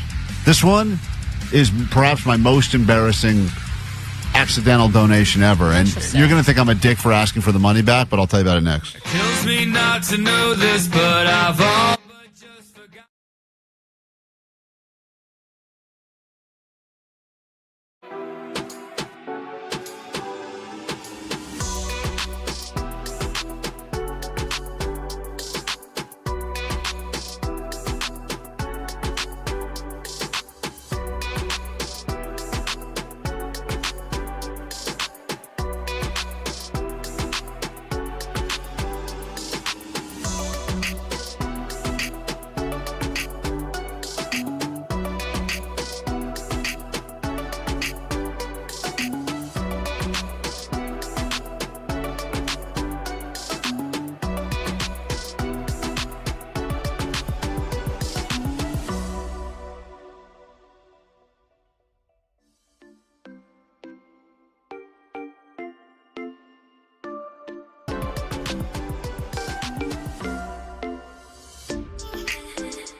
Kelly Show. If you donate money to worthy causes, you're probably a decent person, or you feel guilty about it, or you think it's the right thing to do. But if you donate money accidentally, because you didn't mean to donate the money, are you less of a good person? They still got the money, but you didn't want to do it, and you didn't do it from a good place, and you didn't do it because you wanted to help. You did it by mistake, which has happened more than a few times. I love how you start this off with, don't we all do this? Well, I'm sure people have made Doesn't it happen donate. to everyone where you donate but you don't mean to? I'm sure someone's accidentally dropped a 20 in a tip jar thinking they had a dollar or a $5 on them, and then they got to make a decision. Do I fish that out, or do I make change, or do I leave that in there and become the hero, even though I didn't want to give $20? I would take that out. Of course. Take it right out. But then, people look back and they see you fishing through the tip jar, and the next thing you know, you get pepper sprayed. You just say, hey, I dropped the wrong bill in. I received a letter in the mail yesterday from the Girl Scouts of America, which is interesting because I don't have a Girl Scout in my family at all. And they just wanted to thank us for our donation. Because apparently, when I was on the website, this was months ago, attempting to sign my girls up to be Girl Scouts because they wanted to get in on the cookie racket. Oh, so they do want to do that. Yeah, well, they wanted to sell cookies, and I missed the window. But apparently, I didn't do any of the right things, and instead, I just made a donation to the Girl Scouts of America. And they wanted a donation with nothing in return? With nothing. I could have spent that same amount of money and gotten a ton of cookies, didn't. And they just... How much money is it? Well, they sent me an over-the-top letter. I had to look here. It was like $100 per. I thought it. See, once again, I thought I was signing them up, and I thought it was $100 per girl to sign them up. So it was $200. But then it said you could like round up to help support the troop, and I didn't know what the hell I was even doing. So in total, they wanted to thank me for my kind contribution of $325 for the Girl Scouts of America. Such a specific amount. And they say that, it says, thank you for your first and generous gift to the Girl Scouts of Greater Los Angeles. Your support enables us to offer endless possibilities for Girl Scouts.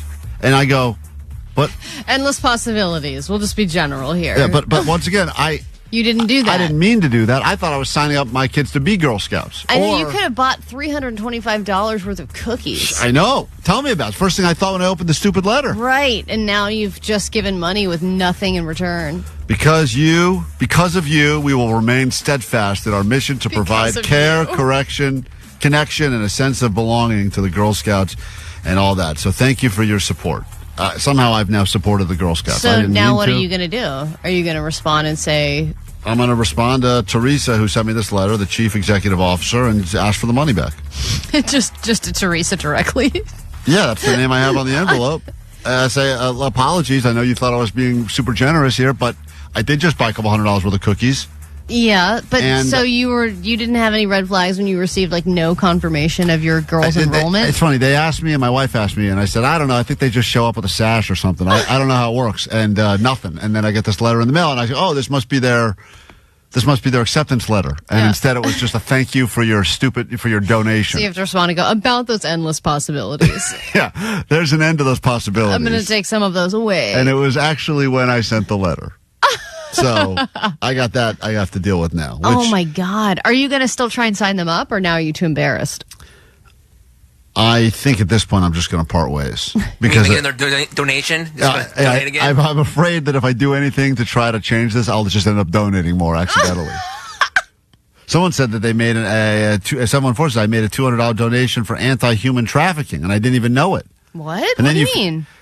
Well, sometimes you sign up, and if you click a box or something, they'll just keep running your stuff. Stop. A regular donate. I did that one time. I had a similar. I had it was a roundup for all these places now. You can round up. Now, usually that's less than $1, so you go, all right, fine. But if they're like, oh, you want to round up 15 cents for the Boys and Girls Club, I'm like, sure. Absolutely but not. Then if it goes to 40 cents, I'm like, no. They're on their own. More than like 25 cents. I'm like, nah. I can see Allie. They're like, you want to round up? Who are these boys and girls? 93 cents more. I was like, yes, but let me throw on this pack of gum first, so I don't have to round up that much more. Yeah, exactly. Quick break. We got more show to get to now. Now, for a limited time, it's the KROQ Instant Spring Break. Just add listening every hour at 9, noon, 3, and 6. And voila, a chance to win 4-packs of one-day, one-park tickets to Disneyland Park or Disney California Adventure Park. At the Disneyland Resort, the happiest place on earth, you find all kinds of happy. And KROQ wants to give you a chance to visit on us. You can find the travel to a galaxy far, far away kind of happy. The my dream is finally coming true kind of happy. And wow, that churro was the size of my forearm kind of happy. Keep listening to win your KROQ Instant Spring Break. Winners of KROQ's Instant Spring Break are known to have a ton of fun and shout woohoo a lot. Both ticket and park reservation required. KROQ. Active here. Many people can relate with what you guys are going through. Danielle, you've been accused of spending too much money, and you're claiming you're doing it for a good reason, but still it's too much, apparently, and you have 10 seconds to make your argument for the jury. Go ahead. You want me to look good or you want me to look hood? I'll keep it short and sweet. I look great because of that nice blue-collar man right there. Matt, 10 seconds, closing argument to try to get the jury on your side. Whatever you want to say, go ahead. I just want to say at this point, I'm not going to lie, I feel like I need to sell a kidney, join the cartel, or you start using my truck for illegal ways to make money. All right. That's a great idea. That's not a bad idea. Good side hustle. All right, we'll take your votes now on the text line. The first 100 will determine who wins and who loses. You voting for Matt? Or are you voting for Danielle? The verdict, the ruling, the punishment, it's all next right here on KROQ. Klein Alley. Klein Alley Show. KROQ, the world famous KROQ. KROQ. Gavel is smashing down on the table here. If you don't believe us, check us out on YouTube. We are currently streaming live there as well. We've got a couple on the phone, Matt and Danielle. Matt has accused Danielle of spending and not stopping. Spending. He's working extra shifts, overtime shifts, weekend shifts, holiday shifts. He can never make enough to keep up with her spending. It's gotten out of control. She says, I'm spending a lot, but it still look good for you. So really, you're investing in yourself, is what she's kind of saying. Yeah, I mean, 626, there are some people that are in Danielle's column, 626, Team Danielle, get it right, get it tight. 310, my vote is for Danielle because I would even take over the payment if she had me at making lunches. If somebody would make me lunches every day, I would marry that girl in a heartbeat. Yeah, she's not working. She used to. He's doing the working right now, but she's also apparently spending money to make his life better and or easier. The packing the lunches, the constantly going to Sephora and Ulta for herself. 310 said, I vote for Danielle starting an OnlyFans. Well, see, that's the other thing is maybe there's a side hustle, Danielle, or something that you can do to make money because even though some people are supportive of you, they do think if you are going to spend money, it should be some of your own. They're poor. No? All right, that's a good argument right there. Let me hear some of the votes before we get to the official verdict in Petty Claims Court. Bobby, go ahead, Bobby. You're on. That's not Bobby. Go ahead, Bobby. You're on KROQ. What's guys. up? Hi. Hey, Matt. You got to let her go, dude. She's just blaming you for her spending. Not cool. You can do better. All right, Bobby's saying not only does the vote go to Matt, but also that relationship needs to end. Meanwhile, Adrian, go ahead. Hi. I'm saying Danielle because it sounds like she packs his lunch and hopefully she makes dinner for him and keeps the house clean and, sounds like she's taking care of him. Danielle, do you keep the house clean and make dinner? Absolutely. Does Matt ever come back from one of those long haul road trips as a trucker and you're sitting there wearing just an apron, you've made a nice dinner, and then it's a whole night of dinner and sex? Just an apron? You're lucky I have that on. Wow. Okay. So you know what? There's a benefit here. True. Yeah, That's true. see? So, What? Okay, so Matt, that's good. Matt's got no complaints in the sex department. He's got no complaints in the being attractive department. It's just the nonstop spending. So we're going to get to the official ruling, and there's been, no shortage of votes here. I mean, we smashed that 100 number within about 10 seconds, but Allie's been tabulating all the votes. Yeah. You understand, once we read the ruling here, Petty Claims Court, it is final, and you guys agree as a couple to accept the ruling of the court, correct? Correct. All right. Hallelujah. Hallelujah. All right, Allie, whenever you are ready, you can read some of the votes, and then we will announce the winner and loser in this edition of Petty Claims Court. Well, I think 323 said it best. Matt has lost his money and his dignity today, so he should not lose Petty Claim Court. So, overwhelmingly, the vote is for Matt against Danielle. Wow. And 626 and many others say your 8-year lease is up, Matt. You either have to renew the lease or you have to run. And that's your choice. It sounds like it's a lease buyout. It's not a renew the lease. You got to either buy out the lease or you got to make a choice. Right. And also, Danielle, the wedding's not going to be free. The wedding will cost money. So you have to allow Matt to save up for a ring and a wedding if that's what you really want. Yeah, how am I supposed to buy a ring? He can work more overtime, she said. Wow. All right. Well, listen, Petty Claims Court has ruled. Matt, I think you need to change some passwords. I think all of them. All the passwords. Danielle, I'm ready to go. I would love Target. to meet you guys at some future event we have so we can decide in person. I mean, this may need to be an in-person petty claims court so we can figure out what we're working with here. Because if How Danielle... suddenly are you suggesting an in-person petty claims court? I mean, if Danielle's like a 10 out I of 10... really need to see this in person. I could change my vote completely. But, Matt, congratulations. For right now, you've won petty claims court. I'll take it. I've never won anything in my life. Danielle, you will have to only shop at the remaining Dollar Tree that lives on. Where is that? There's no one left. One Dollar Tree. There's a Dollar. I'll send you General. the address. Yeah, Danielle. we'll get you the address. Man, what a brutal battle that just took place. Yeah, or you just got to get a budget.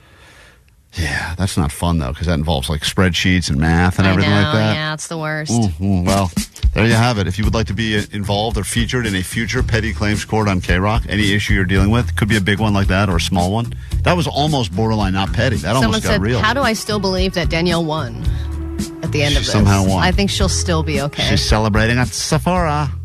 It's KROQ.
Lola Young, KROQ. What are you and Omar cackling about in here? I leave the room for 15 seconds to Oh come my back. God.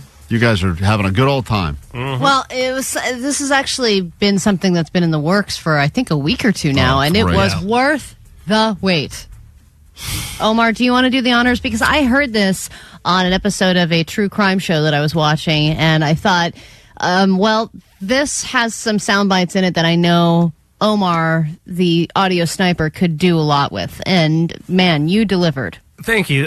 So Klein, Allie sent me a clip of is it a podcast or is it a TV show? It's Dateline.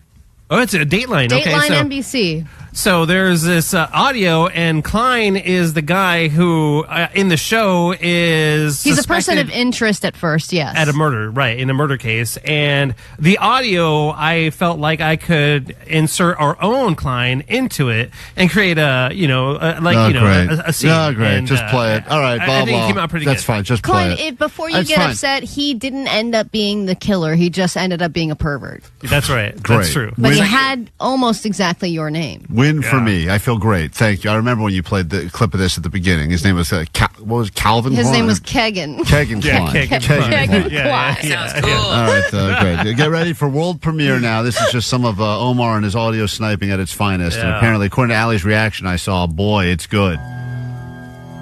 Who is Klein? Klein is the person that will solicit girls to send them pornographic photos. Right. Oh, that is dirty. Klein was a big, overweight, I'm going to eat it all. Yummy, yummy, yummy. not somebody that these girls would talk to kind of person, so he changed who he was. I'm a handicap. Not long after that Peeping Tom incident, law enforcement raided Klein's home. Well, I don't know. He's a bad guy. He's a pathological liar. He would tell us something we'd look into and it'd be a lie. He lied a lot. Hey, don't mind me. I'm just a young boy. Klein seemed to have a strong alibi that he was in Vegas at the time of the murders. Yeah. When Court TV's Barbara McDonald learned Klein was in jail, she contacted him. Man, I am horny now. What happened? He talked to me. He gave me an interview from jail. So, are you aware that there's a bunch of news stories out there linking you to the Delphi murders? I don't have no Okay. thought. You have admitted that you created this fake profile, Anthony Schatz. Is that correct? Yeah. Why did you create that profile? I groomed a young boy. But when it came to contact with Libby, Klein seemed evasive. Are you aware whether you may have talked to Libby?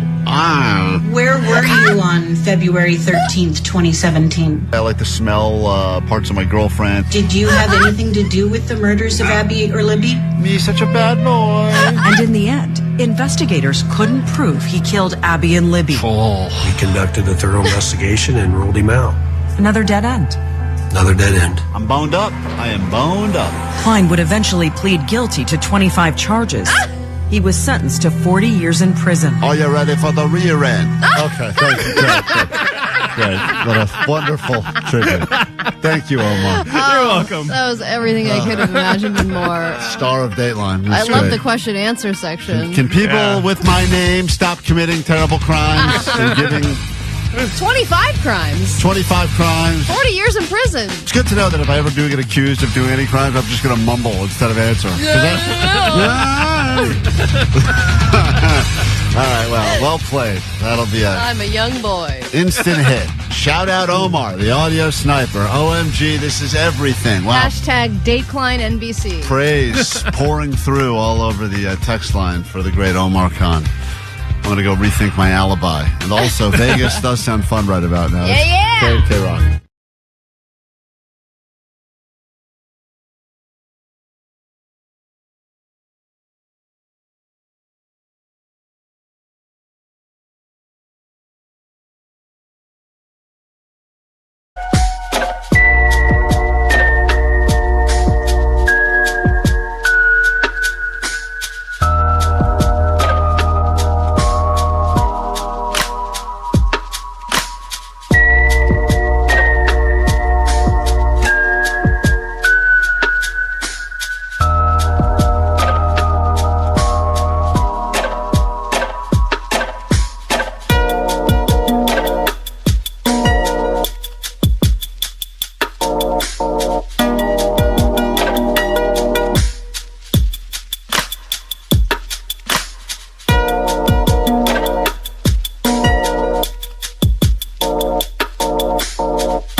Tomorrow, get your flowers pouring through on the text line. People saying, well done, Audio Sniper. That's why he's the best. That's just a... that's so not many people me. with suggestions of other sound clips to use, really? too, which is great. 831 Omar, at the end of the clip where he gets sentenced, you also should add his puppy noises. We don't need any more. It's fine as it is. He was sentenced to 40 years in prison. Are you ready for the rear end? We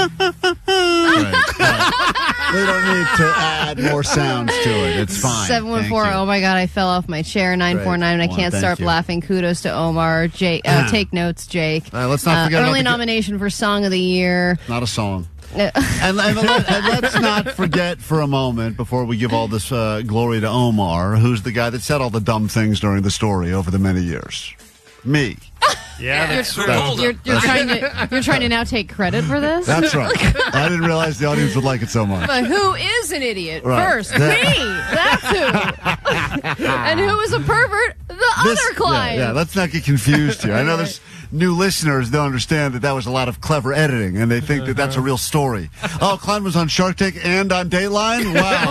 I was not on Dateline. That was a different guy with a different name and a different spelling, I believe. And Omar just got real clever with his no, it wasn't different witchcraft. spelling. Well, whatever. He did some sort of weird audio witchcraft and made me look like a real deviant. Oh, well, and I am a deviant. Klein was the focus, but you're the star. No, we're not playing it again. People demanding we are an encore. absolutely playing that again. I think it's been deleted, the file. 310, I'm at my desk stealthily watching the live stream. All right. I'm so glad I got to hear that at work. 310 OMFG, I'm crying. Stop, guys. I got to drive straight. This isn't safe. Well, it's not real, so just understand that I did very few of those things. I mean, that guy sounds like he was living a fun life. I'll be honest, a little jealous. Went to Vegas and whatever, but... Well, having watched the actual episode, I can say that you are much more attractive than Kegan Klein. Thank you. I'll take that as a win. Takeaways from today's show. No shortage to pick from. We covered a lot of ground. We'll get to your official takeaways. See if you can get to the air. 800-520-1067 to text them or call them in. And we'll do that after this quick one from All Time Low and Black Bear. Why?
Up the show with some takeaways, and we'll turn it over to Nicole Alvarez, who will have for you 4 Disneyland tickets coming up in less than 3 hours. You get them at noon, again at 3, again at 6. Keep winning all week long.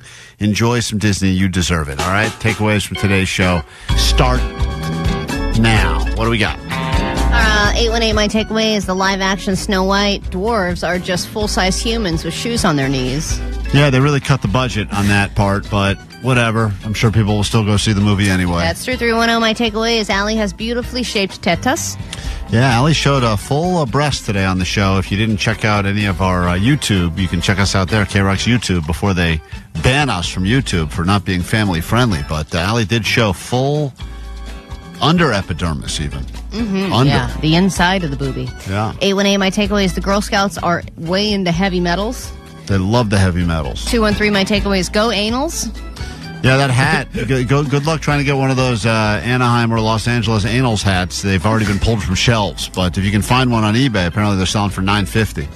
626, my takeaway is no one wants to touch Klein's tips. And 562, my takeaway is Johnny's guy will only touch his tips. Yeah, a lot. We did find someone, by the way, that I think is going to come into the station and bleach my hair. So we got that to look forward to, as I will pay off my bet. We have the official date for that happening at the end of this month. For those of you that are wondering, when am I going to officially declare myself the loser of the forced resolution? I've already done it. So anyway, you get it. I've accepted defeat, and that'll happen. We got a bonus podcast we're going to drop on you today at some point. It's called Klein Alley Showtime. It is totally uncensored and totally nude, even more nudity than we gave you on today's show. So if you're not already following along wherever you get your podcasts, search Klein Alley Show or search KROQ. Find us and subscribe so you can get the bonus pod, which will drop in about 20 minutes. And also we have our buddy Greg Fitzsimmons back tomorrow in studio to hang out. It's an annual pre-St. Paddy's Day tradition when Greg Fitzsimmons comes to hang out with us here at KROQ, which we love. All right, what's your takeaway, Jake the Nerd? That Allie's x-rays show that beauty isn't on the inside or outside. Thank you, Jake. That's a good takeaway there, Jake. Beauty's not on the inside or the outside. Excuse me, I have cute soft tissue. Allie, what is your takeaway? My takeaway is to stop the bleeding, apply pressure and gauze or whatever. Yeah, you got to apply a lot of gauze, a lot of pressure, whatever. Omar, got a takeaway from today's show? Yeah, my takeaway is that you were sentenced to 40 years in prison. Yeah. I did hear that I have been sentenced. It's a different Klein, by the way. He was sentenced to 40 years in prison. Are you ready for the rear end? And then it just trails off. Strange end to that Dateline story. Dateline's really giving up. All right, have a great day. We'll do it tomorrow. Try to do it better. If you miss in the meantime, Go Line's open for you now. 844-956-GOAT. Stick around for your 40 minutes nonstop KROQ and our bonus pod, which starts next. That they feel that that you know they feel that Klein Alley Show. The world famous Klein Alley Show. KROQ.